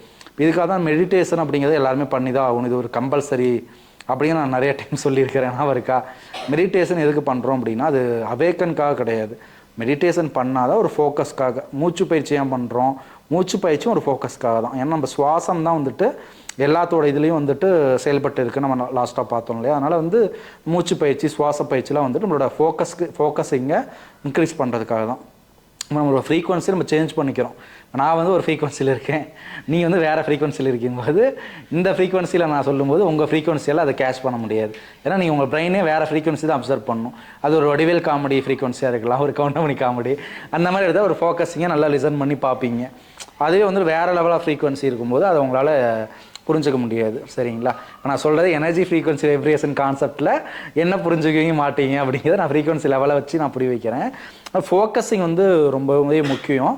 இந்த ஃபோக்கஸிங்காக தான் நம்ம வந்து பயிற்சிகள் அப்படிங்கிறது எடுக்கிறது. இப்போ எக்ஸசைஸ் அப்படிங்கிறது உடலோட வலிமைக்காக. இப்போ வெயிட் ட்ரைனிங் எக்ஸசைஸ் வந்து ஜிம்மில் கொடுக்குறோம். நம்ம உடலை வந்துட்டு வலிமைப்படுத்துறதுக்காக அந்த வெயிட்டை தூக்கி நம்ம எவ்வளோ வெயிட் வேணாலும் நம்ம தூக்கக்கூடிய பயிற்சி வரும். நம்மளோட சுவாச பயிற்சியெல்லாம் சேஞ்ச் ஆகும். அப்படிங்கிறப்ப நம்மளோட மனசுக்கான பயிற்சி தான், ஆன்மாக்கான பயிற்சி தான் வந்துட்டு மெடிடேஷன் பண்ணுறது, அப்புறம் மூச்சு பயிற்சி பண்ணுறது, இதெல்லாம் வந்து நம்ம யோகா பண்ணுறதெல்லாம் நம்ம உடலுக்குள்ளே ஏற்படக்கூடிய மாற்றங்கள். இப்போ ஃபோக்கஸிங் வந்து குறைவாக இருக்கனால தான் இந்த தூக்கம் வர்றது, அதை லிசன் பண்ணக்கூடிய கெப்பாசிட்டி இல்லை, புரிஞ்சக்கூடிய தன்மை இல்லாதனால உங்களோட மூளையோட இதுவே வந்துட்டு ஆக்சஸோட பாயிண்ட்டே குறையுது. எப்படி அந்த லென்ஸ் வச்சு பார்க்குறோமோ இப்போ உங்களுக்கு வந்துட்டு அந்த எக்ஸ்ட்ரா ஆக்சஸே இருந்தால் மட்டும்தான் வந்துட்டு உங்களால் பார்க்கவே முடியும். இப்போ அந்த எக்ஸ்ட்ரா ஆக்சஸ் வந்து கூட ஒருத்தர் தட்டி விட்டே இருக்கணும், கவனி தூங்கிறாது அப்படின்னு சொல்லி யாராவது தட்டி விட்டால் தான் நீங்கள் எந்திரிச்சு நீங்கள் இது பார்ப்பீங்க.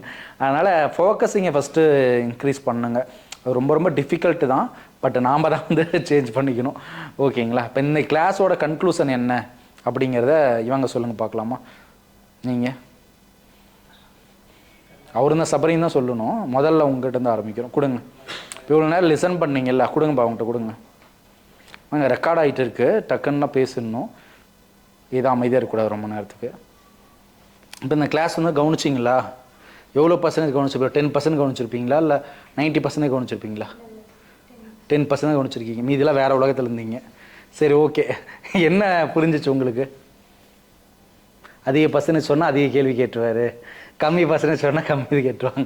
இந்த ட்ரிக்கெல்லாம் நம்மளுக்கே தெரிஞ்சது தான். இதெல்லாம் உங்களுக்கு வந்து என்ன புரிஞ்சு, இதோட கன்க்ளூஷன் பாட்டு என்னவாக இருக்கும்னு நினைக்கிறீங்க? இப்போ இவ்வளோ தூரம் நிறைய சொன்னோம் இல்லையா, இதை வந்து என்ன நீங்கள் தெரிஞ்சுக்கிட்டீங்க?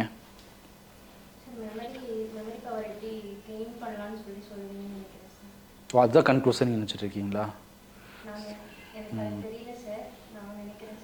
இப்போ இவ்வளோ தூரம் நிறைய கான்செப்ட் சொன்னோம், இதிலேருந்து என்ன நான் சொல்ல வர முயற்சி பண்ணுறேன்? அவேக்கன்னா என்ன? நான் அவேக்கன் அடிக்கடி சொல்கிறேன், என்லைட்மெண்ட் சொல்கிறேன். அப்படின்னா என்னன்னே தெரியலையா? சரி, முதல் கிளாஸு வாழ்க்கையிலேயே முதல் கிளாஸாக இருக்குன்னு நினைக்கிறேன். கரெக்டு தானே? இந்த மாதிரி கிளாஸ் ஜெனரல் கிளாஸ் அட்டன் பண்ணுறதெல்லாம் அட்டன் பண்ணியிருக்கீங்களா? அதான் சொல்ல வாழ்க்கையிலே ஃபஸ்ட் டைம் இது. சரி ஓகே, அவங்க ஸ்மார்ட் பர்சன்ட்ட கொடுங்க இப்போ சபரிட்ட. சபரினாவே ஸ்மார்ட்டுன்னாரு அவர். சொல்லுங்கப்பா, இப்போ என்ன சொல்ல முயற்சி பண்ணுறோம் நம்ம? என்ன வந்து இவங்களே டக்குன்னு பிடிச்சி ஆஃப் பண்ணிட்டாங்கன்னு நினைக்கிறேன். என்னதான்ல இருக்கு, சார்ஜ் இல்லையா அதில்?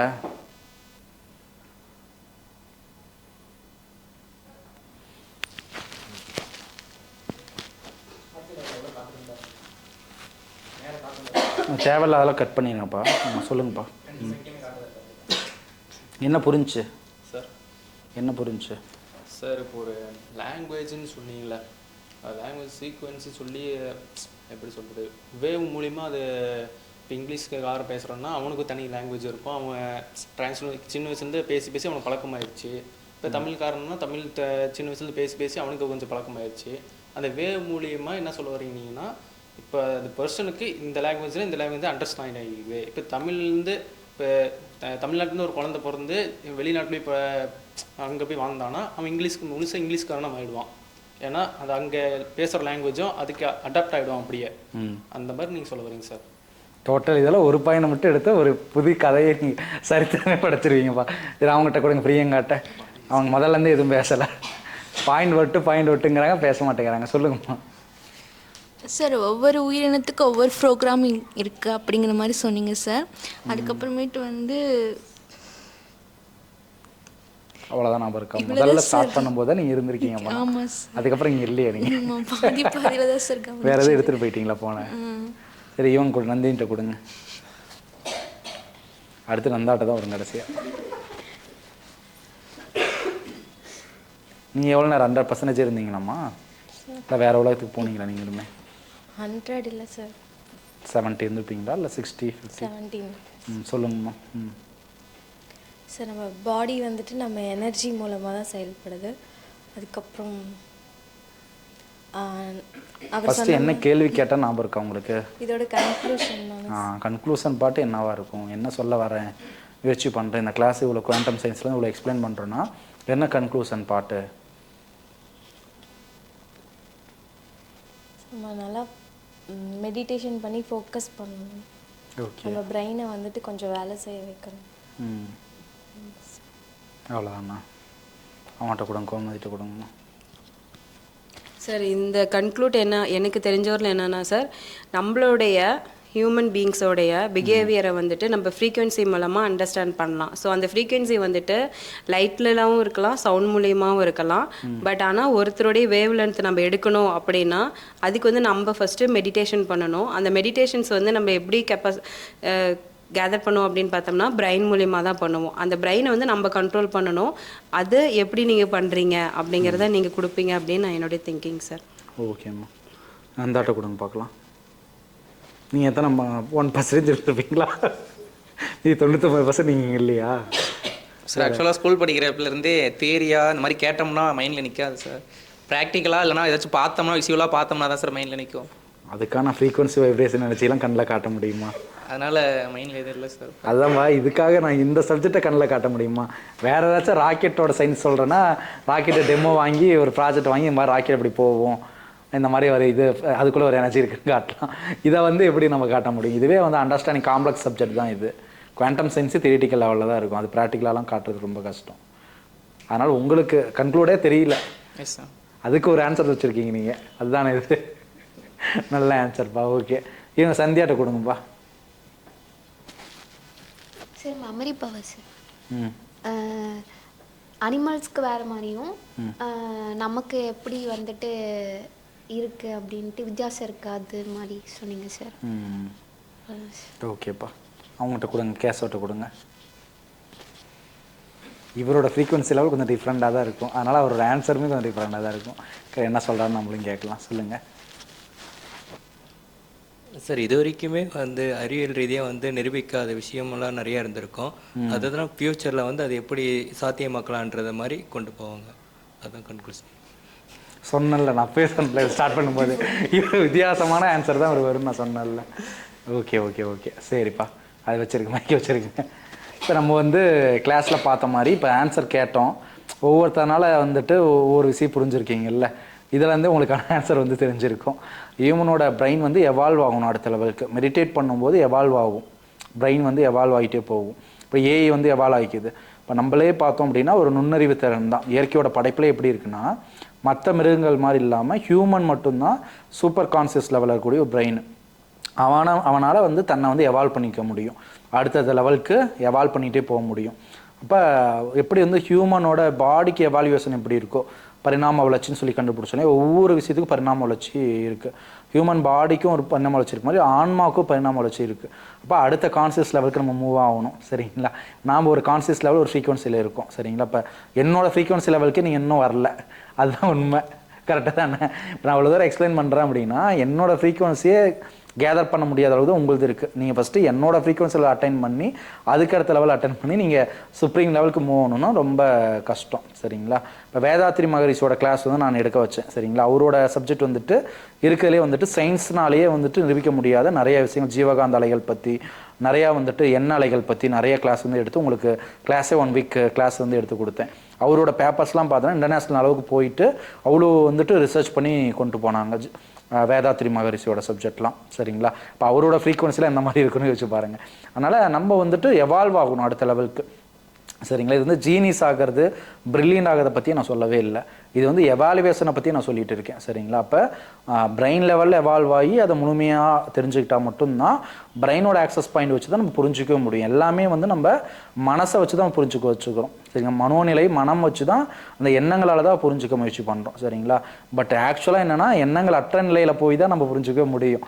ஆனால் எண்ணங்கள் நிலையில் இருந்து நம்ம புரிஞ்சுக்கிட்டால் மட்டும்தான் நம்மளால் என்ன அப்படிங்கிறது தெரியும். சரிங்களா? அப்போ இதில் வந்து நம்ம என்ன தெரியுது அப்படின்னா நம்ம 3D டைமென்ஷனில் மட்டும்தான் இருக்கும். அப்போ பல விதமான டைமென்ஷன்ஸ் வந்து இருக்கலாம். அது வந்து சயின்ஸ்லையும் சொல்கிறாங்க 11 டைமென்ஷன் வரைக்கும் இருக்கும், டிஃப்ரெண்ட் டைமென்ஷன்ஸ் இருக்குது அப்படின்னு நம்ம சொல்கிறோம். அதனால் வந்துட்டு இப்போ நம்மளால் ஆக்சஸ் பண்ண முடியதை தாண்டி நிறையா விதங்களை ஆக்சஸ் பண்ணலாம் அப்படிங்கிறத நம்ம சப்ஜெக்டில் சொல்கிறோம். நான் உள்ளே உட்கார வச்சுட்டு வாங்கம்மா, உள்ளே உட்கார வச்சுட்டு வாங்க. உள்ளே வெயிட் பண்ணுங்கள் சார். சொல்லிட்டு வாங்கம்மா. கிளாஸ் போயிட்டு சொல்கிறேன், 5 நிமிஷம் உள்ளே வெயிட் பண்ணுங்கள். உங்கள் ஸ்டூடெண்ட் தாம்மா? வர அப்பா தான் வருவாரா? சரி இதெல்லாம் கட் பண்ணிடுங்கப்பா, இந்த இதெல்லாம் எடிட் பண்ணுறோங்க.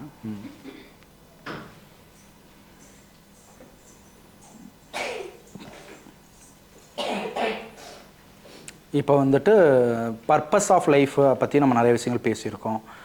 எப்படி ஸ்பிரிச்சுவலாக இருக்கணுங்கிறத பற்றி பேசியிருக்கோம். இப்போ இன்னைக்கு கிளாஸில் வந்து நம்ம குவாண்டம் சயின்ஸ் அறிவியலை வச்சு நம்ம புரிஞ்சுக்கிறோம். அதாவது நம்மளால் புரிஞ்சிக்க முடியாத விஷயங்கள் வந்து புலன் கடந்த நாலேஜ்லாம் இருக்குது அப்படிங்கிறதும் வந்து நம்ம தெரிஞ்சுருக்கோம். சரிங்களா? இப்போ எக்ஸாம்பிளுக்கு இப்போ எனக்கே இப்போ ட்ரீமில் ஒரு விஷயம் தெரியுது அப்படின்னா என்னோடய மெடிடேஷன் லெவலை இம்ப்ரூவ் பண்ணேன் அப்படின்னா என்ன ஆகும்? ட்ரீமில் இல்லாதப்போ கான்சியஸ் லெவல் வந்து அப்போ அதிகமாக இருக்கும். இப்போ ட்ரீமில் மட்டும்தான் ஒரு விஷயத்தை வந்து நம்மளால் புரிஞ்சிக்க முடியும், ஃப்யூச்சரை ப்ரெடிக்ட் பண்ண முடியுது என்னால். அதுவே வந்துட்டு நான் மெடிடேஷன் லெவல்ஸு இதெல்லாம் நிறையா ட்ரைனிங் கொடுத்தோம் அப்படின்னா என்னால் வந்துட்டு ரியல் டைம்லேயே வந்துட்டு ஃப்யூச்சர் ப்ரெடிக்ட் பண்ணுறதுக்கான முயற்சி இருக்கும். இதெல்லாம் சாத்தியங்கள் இருக்குது. ஏன்னா முன்னோர்கள் காலத்தில் இந்த ப்ரெடிக்ஷன்ஸ்லாம் வந்து அதிகமாக இருந்திருக்குது. உங்களுக்கே தெரியும், ராஜா காலத்திலலாம் ஒரு ப்ரெடிக்ஷன்ஸ் பண்ணுறோம். இப்போ ஒரு போரில் போகிறாங்க அப்படின்னா அந்த போரில் வின் பண்ணுவோம் வின் பண்ண மாட்டோம்னு சொல்லிட்டு ப்ரெடிக்ட் பண்ணுறதுக்கு ஒருத்தர் வச்சுருப்பாங்க. அவங்கள வச்சு பண்ணிட்டு தான் அந்த போருக்கே வந்துட்டு போவாங்க. இதெல்லாம் வந்துட்டு அந்த காலத்தில் வந்து இருக்குது. அதனால் அடுத்த லெவல் நம்ம மூவ் பண்ணணும் அப்படிங்கிறத நம்மளோட எய்ம். பரிணாம எவால்வேஷன்ஸ் பற்றி நம்ம சயின்ஸை பொறுத்த வரைக்கும் எவால்வ் ஆகிறத பற்றி நம்ம சொல்லிட்டு இருக்கிறோம். ஸ்பிரிச்சுவலை பொறுத்த வரைக்கும் இறைநிலை அடையதை பற்றி பேசிகிட்டு இருக்கோம். ரெண்டும் ஒன்று தான் இந்த இடத்துல. சரிங்களா?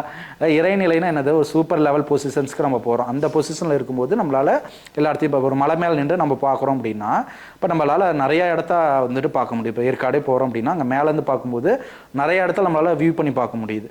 அதுவே நம்ம கீழேருந்து மலைக்கு கீழேருந்து பார்க்கும்போது நம்மளால் அங்கே இருக்கிறத மட்டும் தான் பார்க்க முடியுது. இப்போ ரெண்டுக்கும் வித்தியாசம் இருக்கா? அப்போ நம்ம மேல்நிலைக்கு போகும்போது நம்மளால் வந்துட்டு எல்லா விஷயமும் நம்ம உணரவும் முடியும், எல்லாத்தையும் விஷயம் தெரிஞ்சுக்கவும் முடியும். அதனால் அடுத்த டைமென்ஷனில் நம்ம போக முடியும், உலகத்தையே நம்ம புரிஞ்சுக்க முடியும். இது மாதிரி வந்து இருக்க முடியும். நம்ம எனர்ஜி லெவலே இருந்தோம் அப்படின்னா நம்மளால் வந்துட்டு அடுத்த எவால்வ் ஆகிறது அப்படிங்கிறது காம்ப்ளிகேட்டாக இருக்கும். சரிங்களா? சப்போஸ் வந்து ஸ்பிரிச்சுவாலிட்டியை பொறுத்த வரைக்கும் ஒவ்வொரு ஆக்ஷன்ஸுக்கும் இன்னொரு இது இருக்குது, செயல்பாட்டுக்கு இருக்குது. கர்மா அப்படின்னா செயல்னு அர்த்தம். அந்த இடத்துல ஒவ்வொரு செயலுக்கும் எதிர் செயல் இருக்குது அப்படிங்கிறது உண்மையாக இருந்துச்சு, ஞானிகள் சித்தர்கள் சொல்கிறதெல்லாம் உண்மையாக இருந்துச்சுன்னா என்ன நடக்கும் நீங்கள் யோசிச்சு பாருங்கள். அப்போ நம்ம செய்யக்கூடிய ஒவ்வொரு நல்ல செயல் கெட்ட செயலுக்கும் நம்ம திரும்ப அந்த செயலுக்கான இதை வந்து நம்ம நடத்திக்கிட்டே இருக்கணும். கரெக்டு தானே? அப்போ ஒவ்வொரு செயலுக்கும் நம்ம ஆன்சர் பண்ணிகிட்டே இருக்கணும். அப்போ அந்த எவால்வேஷன் வந்து அந்த இடத்துல இருந்தால் மட்டும்தான் அதை வந்து நம்ம தடுத்து நிறுத்த முடியும், அதை வந்து வெளியே வர முடியும். சப்போஸ் இல்லைன்னா என்ன பண்ணணும், திரும்ப திரும்ப வந்து நம்ம அந்த விஷயங்கள் வந்துட்டு ஒரு லூப் மாதிரி நடந்துகிட்டே தான் இருக்கும். இதான் வந்து நம்ம யுக மாற்றத்தில் பல்வேறு யுகங்கள் வந்து ஸ்டார்ட் ஆகும், திருப்பி அந்த யுகம் ஃபஸ்ட் யுகத்துலேருந்து உருவாகும். ஸ்பிரிச்சுவாலிட்டியில் நம்ம சொல்லியிருக்கோம். இப்போ ரியாலிட்டியில் பார்க்கும்போது இந்த விஷயத்தை கண்டுபிடிக்கிறதுக்கு பாசிபிளா அப்படின்னா ரொம்ப டிஃபிகல்ட்டு. ஏன் டிஃபிகல்ட்டு? ஏன்னா அடுத்த யுகம் இருக்கும்போது நம்ம இருக்கவே மாட்டோம். யுகங்கள் என்னது ஒரு கணக்கு வச்சுருக்கிறது, அவ்வளோதான். இந்த ஆண்டுகள் வரைக்கும் ஒரு 5000 வருஷம் போயிடுச்சுன்னா ஒரு யுகம் முடியுது, ஒரு 10,000 வருஷம் போகுதுன்னா ஒரு யுகம் முடியுது, அடுத்த யுகம் ஸ்டார்ட் ஆகுதுன்னு நம்ம வச்சுருக்கோம். அது வந்து ஒரு கணக்கு தான், அது ரொம்ப ஸ்பிரிச்சுவாலிட்டியாக உள்ளே போய் பார்க்க வேணாம். ஒரு யுகம் முடிவுனா ஒரு 10,000 வருஷம் கழித்து நடக்க போகுது நம்மளுக்கு தெரியாது. ஆனால் அந்த யுகம் முடிஞ்சு அடுத்த வருஷம் நம்மளுக்கு தெரியாது. ஏன்னா ஏற்கனவே சொன்ன மாதிரி அந்த நம்ம மறந்து தான் வந்து போகிறோம். இப்போ இங்கே இருக்கும்போது இப்படி மறக்கிறோமோ அது மாதிரி அடுத்து இருக்கும்போது நம்ம மறந்து தான் வந்து அந்த ஸ்பிரிச்சுவலை பொறுத்தவரை மறந்து தான் பிறக்கிறது அப்படிங்கிறது இருக்குது. ஒரிஜினலாக வந்துட்டு நம்ம ஞாபகம் வச்சுட்டு இப்போ இங்கே நான் இருந்தேன், திருப்பி அடுத்த பிறவியில் நான் இது தெரிஞ்சு தான் இருப்பேன் அப்படிங்கிறது சாத்தியம் கிடையாது. அதுக்கான ஆன்சர் வந்து உங்களுக்கே வந்து ஃபஸ்ட்டு ஸ்டார்டிங்கில் கிளாஸ் ஸ்டார்ட் ஆகும்போதே நான் சொன்னேன். ஒரு 1வது LKG படித்த அந்த நினைவுகளை நம்மளுக்கு அழியும் போது எல்லா நினைவுகளும் எல்லாமே நம்மளுக்கு ஞாபகம் இருக்காது அப்படிங்கிற உண்மை. இப்போ என்லைட்மெண்ட், அவேக்கன் அண்ட் எவாலுவேஷன்ஸ் அப்படிங்கிறது ஒவ்வொரு ஹியூமன் பீயிங்கோட ஒரு முக்கியமான ஒரு இதாகவே வந்து இருக்குது. இதுக்கான பயிற்சிகள் இது வந்து நிறைய இடங்களில் வந்துட்டு புத்திசாலிகள் மட்டும் அதுக்கான அமைப்பில் போயிட்டு புதுசாக வந்துட்டு கண்டுபிடிச்சி முயற்சிகள் வந்து செஞ்சுட்டு இருக்காங்க. நார்மலாக இந்த ரோபோட்டிக் லைஃப்பில் வாழ்கிறவங்க என்ன பண்ணுவாங்கன்னா இந்த ரோபோட்டிக் மைண்ட் செட்லேயே தான் இருப்பாங்க. வேலைக்கு போகிறது சம்பாதிக்கிறது, வேலைக்கு போகிறது சம்பாதிக்கிறது, வீட்டில் படுத்துவங்க சாப்பிடுவோம், சண்டே ரெஸ்ட் எடுப்போம், கல்யாணம் பண்ணி குழந்தை பெற்றுக்கிறது, இந்த சர்க்கிளையும் இந்த ரோபோட்டிக் லைஃப்பை வாழ்கிறவங்க இருப்பாங்க. இந்த அவேக்கன் வாங்கணும்னு நினைக்கிறவங்க மட்டும்தான் அந்த ஒரு லைஃபுக்கு போயிட்டு அதை வந்து எவால்வ் பண்ண வந்து முயற்சி பண்ணுவாங்க. சரிங்களா? இப்போ ஒரு விதை போடுறோம் அப்படின்னா அதுக்கு வந்து பலன் கிடைக்கிறதுங்கிறது எல்லாமே தெரியும். ஒரு விதையை போட்டாவே அதுக்கான இது வந்து கண்டிப்பாக நடந்து தான் தீரணும். கரெக்டு தானே? அப்போ ஒரு விதை போடுறோம் அப்படின்னா மரம் வளருதுங்கிறது உண்மைங்கிற மாதிரி இப்போ ஒவ்வொரு செயலுக்கும் ஒரு இது இருக்கும்போது நம்ம இந்த பிறவி மறுபிறவிலாம் உண்மையாக இருக்குன்னு வச்சுக்கிட்டா கூட இந்த செயலில் நம்மளால் அச்சீவ் பண்ண முடியலனா கூட இப்போ போட்ட விதை வந்து அடுத்ததுலேயும் கன்டினியூ ஆகும். கரெக்டுங்களா? இப்போ நான் ஸ்பிரிச்சுவலாக வந்துட்டு நிறைய மெடிடேஷன் பண்ணுறேன், இதெல்லாம் வந்து அவேக்கன் என்லைன்மெண்ட் ஆகணும் ட்ரை பண்ணுறேன் அப்படின்னா அந்த இது வந்து மறுபடியும் கன்டினியூ ஆகிட்டே தான் இருக்குமே தவிர அது ஸ்டாப் ஆகாது. அப்போ நம்ம செய்கிற ஒவ்வொரு செயலுக்கும் வந்துட்டு ஒரு பலன் இருக்குது அப்படிங்கிறது உண்மை. சரிங்களா? அப்போ செயல்பாடுகளுக்கு இம்பார்ட்டன்ட் கொடுக்கணும். அதுக்கு பேர் தான் வந்து ஃபோக்கஸ்டாக இருக்கணும். மெடிடேட் பண்ணுறது எதுக்கு சொல்கிறேன்னா ஒவ்வொரு செயலையும் ஃபோக்கஸ்டாக இருக்கணும். இப்போ ஒருத்தர் பார்த்து நம்ம பொறாமப்படுறோம் அப்படின்னா அது வந்துட்டு ஒரு இது, ஒருத்தர் வந்து நாசமாக போயினுலாம் நல்லாவே இருக்கக்கூடாது நம்ம சொல்கிறோம்னா அதுவும் வந்து ஒரு செயல் தான். சிந்திக்கிறனா சிந்தனையினால் வரக்கூடிய ஒரு செயல், அவங்களுக்கு நம்ம செய்யறது ஒரு செயல். அப்போ ஃபோக்கஸ்டாக இருக்கணும். எல்லா விதமான செயல்கள்லையும் ஃபோக்கஸ்டாக இருந்தால் மட்டும்தான் அதை நம்ம ரியலைஸ் பண்ணி தடுக்க முடியும். இதனால தான் வந்து அந்த நிதானமாகவும் பொறுமையாக இருக்குது நான் நிறைய டைம் நான் சொல்லி கொடுத்துருக்கேன். ரொம்ப கோவப்பட்டு ரியாக்ட் பண்ணாமல் அதை கூர்ந்து கவனித்து அதை புரிஞ்சுக்கிட்டு நம்ம அந்த இடத்துல ரியாக்ட் பண்ணணும். பொறுமையாக நம்ம பண்ணோம், அவங்க பண்ணது தப்பாக ரைட்டா, ஓகே அவங்களோட நாலேஜ் இவ்வளோ தான், அப்போ நம்ம ஃப்ரீயாக விட்டுடலாம், நாம ஏன் டென்ஷன் ஆகிட்டுன்னு சொல்லிட்டு இப்போ என்ன மாதிரி இருக்கவங்க அதை புரிஞ்சுட்டு விட்டுருவாங்க. மற்றவங்க ரியாக்ட் பண்ணுவாங்க, கோவப்படுறது இது பண்ணுறது அந்த மாதிரி ரியாக்ட் பண்ணி அதை ஒரு பெருசாக வந்துட்டு இது பண்ணுவாங்க. அதனால் ஒவ்வொரு செயலையும் ஃபோக்கஸ்டாக இருக்கிறது தான் படிநிலை 1, முதல் நிலை. ஏன்னா ஃபோக்கஸ்டாக இருந்தால் மட்டும்தான் நம்ம கண்டுபிடிக்கும். கடைசி ஃபோக்கஸ்டு நிலை தான் எண்ணங்கள் அற்ற நிலைக்கு போகும்போது நம்ம பிரபஞ்சத்தோட கனெக்ட் பண்ணக்கூடிய ஆக்சஸ் வந்து கிடைக்கும். மனம் இருக்கிற வரைக்கும் இந்த ஆக்சஸில் மட்டும்தான் இருப்போம். மனமற்ற நிலைக்கு போனால் தான் ஃபுல் ஆக்சஸும் நம்மளுக்கு கிடைக்கும். இதெல்லாம் வந்துட்டு ஒரு அட்வான்ஸ் சயின்ஸ் அண்டு அட்வான்ஸ் ரியாலிட்டியில் இருக்கக்கூடிய ஒரு இது. இந்த இயக்கத்தை புரிஞ்சுக்கிற அளவுக்கு நம்மளால் வந்துட்டு ஏற்கனவே சொன்ன மாதிரி இங்கேருந்து பார்க்குறோம்னா ஓரளவுக்கு தான் நம்மளால் பார்க்க முடியும் அப்படிங்கிறது நம்ம பார்க்குறோம். அப்போ every thing has a restrictions. அப்போ அதை புரிஞ்சுக்கணும் அப்படின்னா நம்ம அதுக்கான விஷயங்களை வந்து நம்ம செய்யணும். சரி, நான் மெடிடேஷன் அப்படின்னா அதெல்லாம் நிறையா டைப் இருக்குது. அதை நான் உங்களுக்கு சொல்லி கொடுத்துருப்பேன். அந்த இதில் வந்து பண்ணியிருப்பாங்க. ஒரு செட் ஆஃப் இதாக சொல்லி கொடுத்தாங்களா வேதாத்ரி மகரிஷி? இது அது ப்ராக்டிஸ் கொடுக்கலையா? கொடுக்கல. வெறும் யோகா பயிற்சி மட்டும் கொடுத்து விட்டுட்டாங்க. அதாவது சிம்பிளிஃபைடு யோகா மட்டும் சொல்லி கொடுத்துட்டாங்க. உடல் ஆரோக்கியத்துக்கு மட்டும் சொல்லி கொடுத்துருப்பாங்க. தியான பயிற்சி வந்து தனியாக அவங்களுக்கு இதில் இருக்குது, ஒவ்வொரு இதுக்கு வந்து இருக்குது. இப்போ அதெல்லாம் வந்து ஒவ்வொரு செயல் தான். இப்போ நீங்கள் நல்லா இருங்க அப்படின்னு வாழ்த்துறது ஒரு செயல், அவங்கள திட்டுறது ஒரு செயல், ஒரு பொறாமப்படுறது ஒரு செயல், இது எல்லாமே நம்ம செய்யக்கூடிய செயல். இந்த எல்லா செயல்களுக்கும் நம்ம திருப்பி ஆன்சர் வந்து கொடுத்து தான் ஆகணும். சரிங்களா? பிரபஞ்சத்தை பொறுத்த வரைக்கும் அது ரெக்கார்டிங் டேட்டாவில் என்ன இருக்கோ அதை தான் திருப்பி கொடுக்கும். அது நல்லது கெட்டது பார்க்காது அப்படிங்கிறது நம்ம சொல்லியிருக்கோம். அதனால தான் வந்துட்டு அந்த சனீஸ்வரர் பற்றி அடிக்கடி சொல்லுவோம் நான், நல்லது கெட்டது பார்க்க மாட்டாங்க, ஒரே இதாக தான் செய்வாங்க அப்படின்னு நீங்கள் புராணத்தில் கூட படிச்சிருப்பீங்க இல்லையா? பிரபஞ்சம் தான் அந்த செயலை வந்து நம்ம செய்ய அதுக்கு ஒரு பேர் கொடுத்துக்கிறோம். இப்போ நல்லது கெட்டது அப்படிங்கிறதெல்லாம் இது என்ன செயல் செய்கிறோமோ அதுக்கான எதிர் செயலாக நம்ம அனுபவிச்சு தான் ஆகணும். அதனால் ஃபோக்கஸ்டாக இருக்கணும். அதில் எவால்வ் ஆகணும். பரிணாம வளர்ச்சி வந்துட்டு நம்ம பிரெயினுக்கு, மூளைக்கு, ஆன்மாக்கு, உடலுக்கு எல்லாத்துக்குமே வந்துட்டு இருக்குது அப்படிங்கிறது உண்மை. பரிணாம வளர்ச்சியின் கோட்பாடு நீங்கள் புத்தகத்திலே சின்ன வயசுலேயே படிச்சிருப்பீங்க. ஒவ்வொரு மிருகத்துக்கும் அடுத்த லெவல் பரிணாம வளர்ச்சி வந்து இருக்கும், மனுஷங்களுக்கும் அடுத்த பரிணாம வளர்ச்சி இருக்குது. சரிங்களா? அப்போ நம்ம ஹியூமனாக எவால்வ் ஆகணும் அப்படின்னா கண்டிப்பாக வந்துட்டு நம்ம எவால்வ் பண்ணிக்கணும். நம்ம அப்போ தேடுதல் வந்து இருக்கணும் அப்படிங்கிறது தான் இதோட கன்க்ளூஷன் நம்ம முடிக்கும். சரிங்களா? நீங்கள் மெடிடேஷன் பண்ணணும் அப்படின்னாலும் தேடுதல் அப்படிங்கிறது இருக்கணும். நீங்கள் வந்துட்டு ஒரு யோக பயிற்சி பண்ணுறீங்க அப்படின்னாலும் தேடுதல் இருக்கணும். தேடுதல் இல்லாத எந்த ஒரு இதுவுமே வந்துட்டு முழுமை வந்து அடையாது. ஃபஸ்ட்டு தேடுதல், நம்மளுக்கு ஒரு தேடல் இருக்கணும். அந்த தேடல் தான் வந்துட்டு ஃபஸ்ட்டு ஸ்டெப்பே. தேடல் இருந்தால் தான் அந்த ஃபோக்கஸ்டாக இருக்கணுங்கிறது, ஒவ்வொரு செயல் செய்யும்போது கூர்ந்து கவனிக்கிறது, மெடிடேஷன் பண்ணுறது, எவால்வ் பண்ணணும்னு நினைக்கிறது, ஸ்பிரிச்சுவல் ஆகணும்னு நினைக்கிறது, இறைநிலை அடையணும் முயற்சி பண்ணுறது, இதெல்லாமே வந்துட்டு தேடுதல் அப்படின்னு ஒன்று இருந்தால் மட்டும்தான் அந்த இடத்துல நடக்கணும். சரிங்களா? தேடுதலே இல்லை அப்படின்னா நம்ம எந்த செயலுமே பண்ண மாட்டோம். ஏற்கனவே சொன்ன இந்த ரோபோட்டிக் லைஃப் தான் நம்ம வாழ்வோம். என்ன ப்ரோக்ராம் பண்ணியிருக்கிறதோ அந்த லைஃப்பை நம்ம திரும்ப திரும்ப வாழ்ந்துகிட்டே இருப்போம். சரிங்களா? அது லூப் மாதிரி நடந்துக்கிட்டு திரும்ப திரும்ப நடந்துகிட்டே இருப்போம். தேடுதலை வந்து நம்ம கிரியேட் பண்ணுவோம். ஃபஸ்ட்டு வந்து நீங்கள் யோசிக்கணும், தேடுதல் வந்து இருக்கணும்.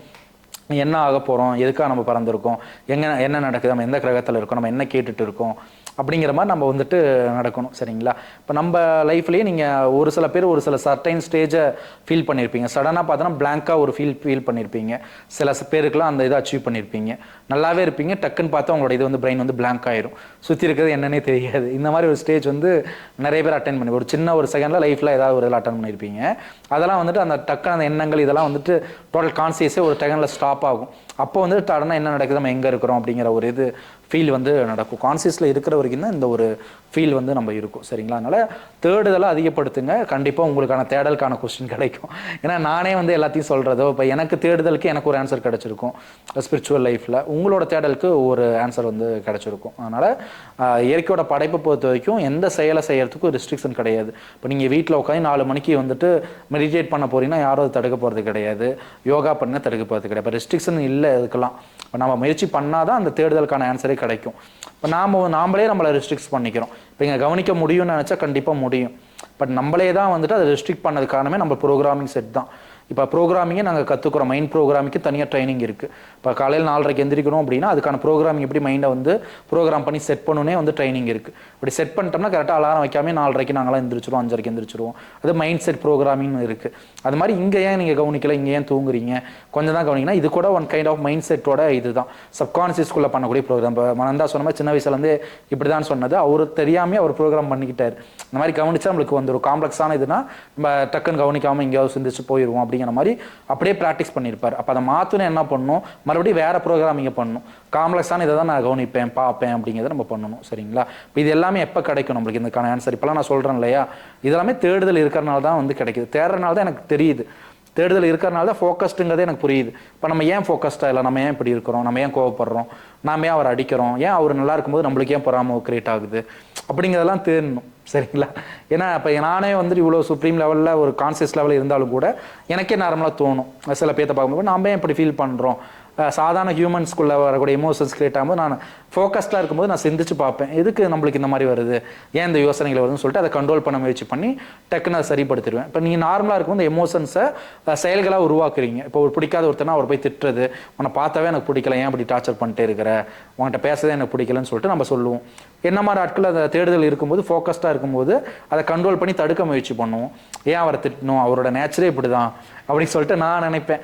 அவரோட நேச்சரே அப்படிங்கிறப்ப அவரோட இதுவே கெப்பாசிட்டி இவ்வளோதான். இப்போ நார்மலாக ஒரு லெக்சர்ஸ் வந்து இப்போ தூங்கிட்டு இருந்தால் திட்டுவாங்க, ஆனால் நான் திட்ட மாட்டேன். என்ன காரணம்? ஏன்னா நேச்சரே அதுதான், அவரோட கெப்பாசிட்டி அவ்வளோதான். அவரால் தூங்க தான் முடியும். ஒரு கிளாஸ் எடுக்கிறோம் அப்படின்னா அவரால் கவனிக்க முடியாதுங்கிறத நான் புரிஞ்சுக்கிறேன். புரியுதுங்களா சொல்கிறது? அதனால் தேடுதலை வந்து முயற்சி பண்ணுங்கள். அது ஆன்மீக தேடலாக இருந்தால் மட்டும்தான் வந்துட்டு உள்முகமாக வந்துட்டு கண்டுபிடிக்க முடியும். அது வந்து ஒரு அறிவியல் தேடலாக இருந்துச்சு அப்படின்னா நீங்கள் என்ன மட்டும் கற்றுக்க முடியும்.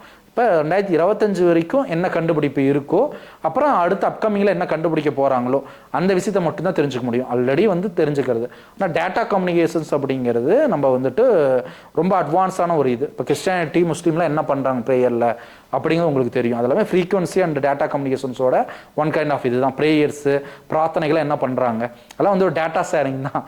புரியுதுங்களா? இதெல்லாம் டேட்டா வந்து உருவாக்க பிரபஞ்சத்தோடய டேட்டா பண்ணுறாங்க.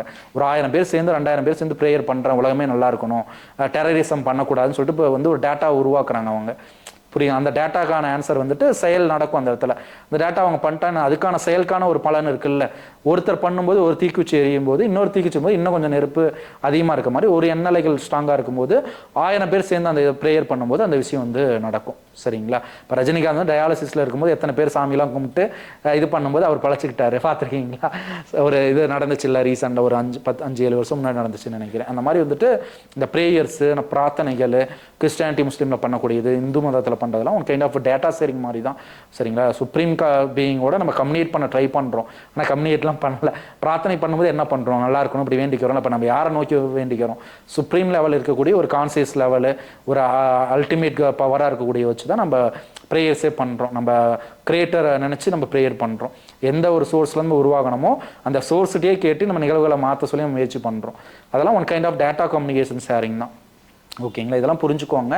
அதனால் இதோட கம்யூனிகேஷன், இதோட கன்க்ளூஷன் என்ன அப்படின்னா, ஒன்லி வந்துட்டு ஒரு ஆன்மீக தேடல் அப்படிங்கிறது இருக்கணும். ஆன்மீக தேடல்னா ஸ்பிரிச்சுவல் அப்படிங்கிறது வந்துட்டு ஒரு மோசமானதோ இல்லை மூடநம்பிக்கையோ கிடையாது. உள்முகமாக தேடணும் அப்படிங்கிறது தான் ஆன்சரை தவிர, சும்மா போயிட்டு நம்ம எந்த கோயிலுக்கு போகிறேன், முனிப்பன் கோயிலுக்கு கும்பிட்றேன், இந்த மாதிரி இந்த சாமி கும்பிட்றேன், அந்த சாமி கும்பிட்றேன், அந்த தேடுதலை பற்றி நம்ம சொல்லவே இல்லை. உள்முகமாக ஒரு தியான பயிற்சி மூலமோ, மெடிடேஷன் பயிற்சி மூலமோ, ஒரு கிரியா யோக பயிற்சி மூலமோ, வாசி யோக பயிற்சி மூலமோ நிறையா விஷயம் நம்ம செஞ்சு நம்ம தேடும்போது தான் ஆன்சர் வந்து கிடைக்கும். சும்மா நார்மலாலாம் கிடைச்சிடாது. இதெல்லாம் ஈஸியான பயிற்சி கிடையாது. அதுக்குன்னு ஒரு இது இருக்குது, அதுக்கான படிநிலைகள் இருக்குது, ஒவ்வொன்றும் அப்படி பண்ணணும்னு சொல்லிட்டு.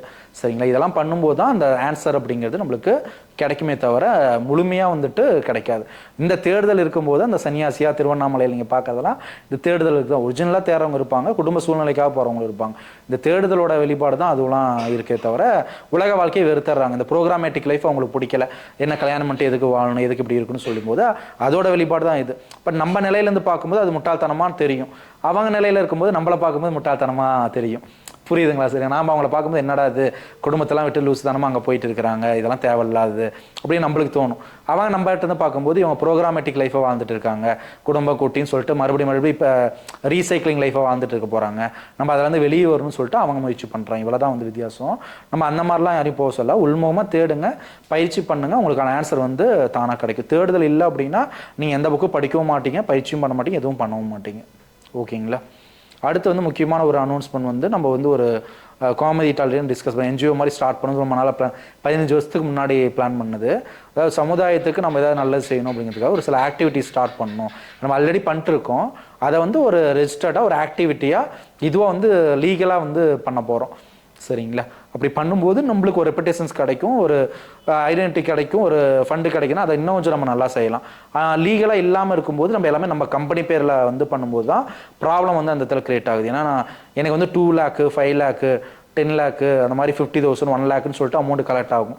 என்னோட ட்ரஸ்டபிள் இருக்கவங்களாம் கேட்டாங்கன்னா கொடுத்துருவாங்க. இப்போ வந்து அந்த இது நான் பண்ணுறது கிடையாது. அது மாதிரி கலெக்ட் ஆகும்போது அவங்க கேட்ட கொஸ்டின் என்ன அப்படின்னா, இது மாதிரி வந்துட்டு கம்பெனி பேரில் வாங்குறீங்க, உங்கள் பேரில் அமௌண்ட் வாங்குறீங்க, ஏன் அப்படி பண்ணுறீங்க அப்படிங்கிற மாதிரி அவங்களுக்கு ஒரு டவுட்டு அந்த இடத்துல கிளியர் ஆகுது. நம்ம பேரில் அமௌண்ட் வாங்கி பண்ணும்போது எல்லா அமௌண்ட் நாம் யூஸ் பண்ணிக்கிறோமா அப்படிங்கிறது பொதுவாக எல்லா மனசுங்களும் வர்றது தான். ஆனால் கொஞ்சம் லீகலாக வந்து நம்ம ஒரு சில ஆக்டிவிட்டீஸ் வந்து பண்ண போகிறோம். சமுதாயத்துக்கு இந்த மாதிரி பண்ணுறப்போ மந்த்து 2 மாதத்துக்கு ஒரு டைமு ஒரு ஸ்கூலில் அவங்களுக்கு ஒரு ஃபங்க்ஷன் வச்சு அவங்களுக்கு ஒரு அப்கிரேட் பண்ணுறது, ஹெல்ப் பண்ணுறதுக்கு, காலேஜில் ஒரு அவேர்னஸ் ப்ரோக்ராம் வச்சு அவங்களுக்கு பண்ணுறது. புரியுதுங்களா? அப்புறம் மரம் நடுறது, அந்த மாதிரி ஒரு ஆக்டிவிட்டி. அப்புறமேட்டு சின்ன சின்ன ஆர்ஃபனேஜ்க்கு போய் ஹெல்ப் பண்ணுறது, ஓல்டேஜ் ஆர்ஃபனேஜ்க்கு சப்போர்ட் பண்ணுறது, ஒரு சில ஆக்டிவிட்டீஸு. சில சமயங்கள் அவங்களுக்கு ட்ரீட்மெண்ட்ஸ்லாம் போகும். ரொம்ப வந்துட்டு ஊனமுற்றோர்லாம் இருக்காங்களே, அவங்களுக்கு ட்ரீட்மெண்ட் போகும்போது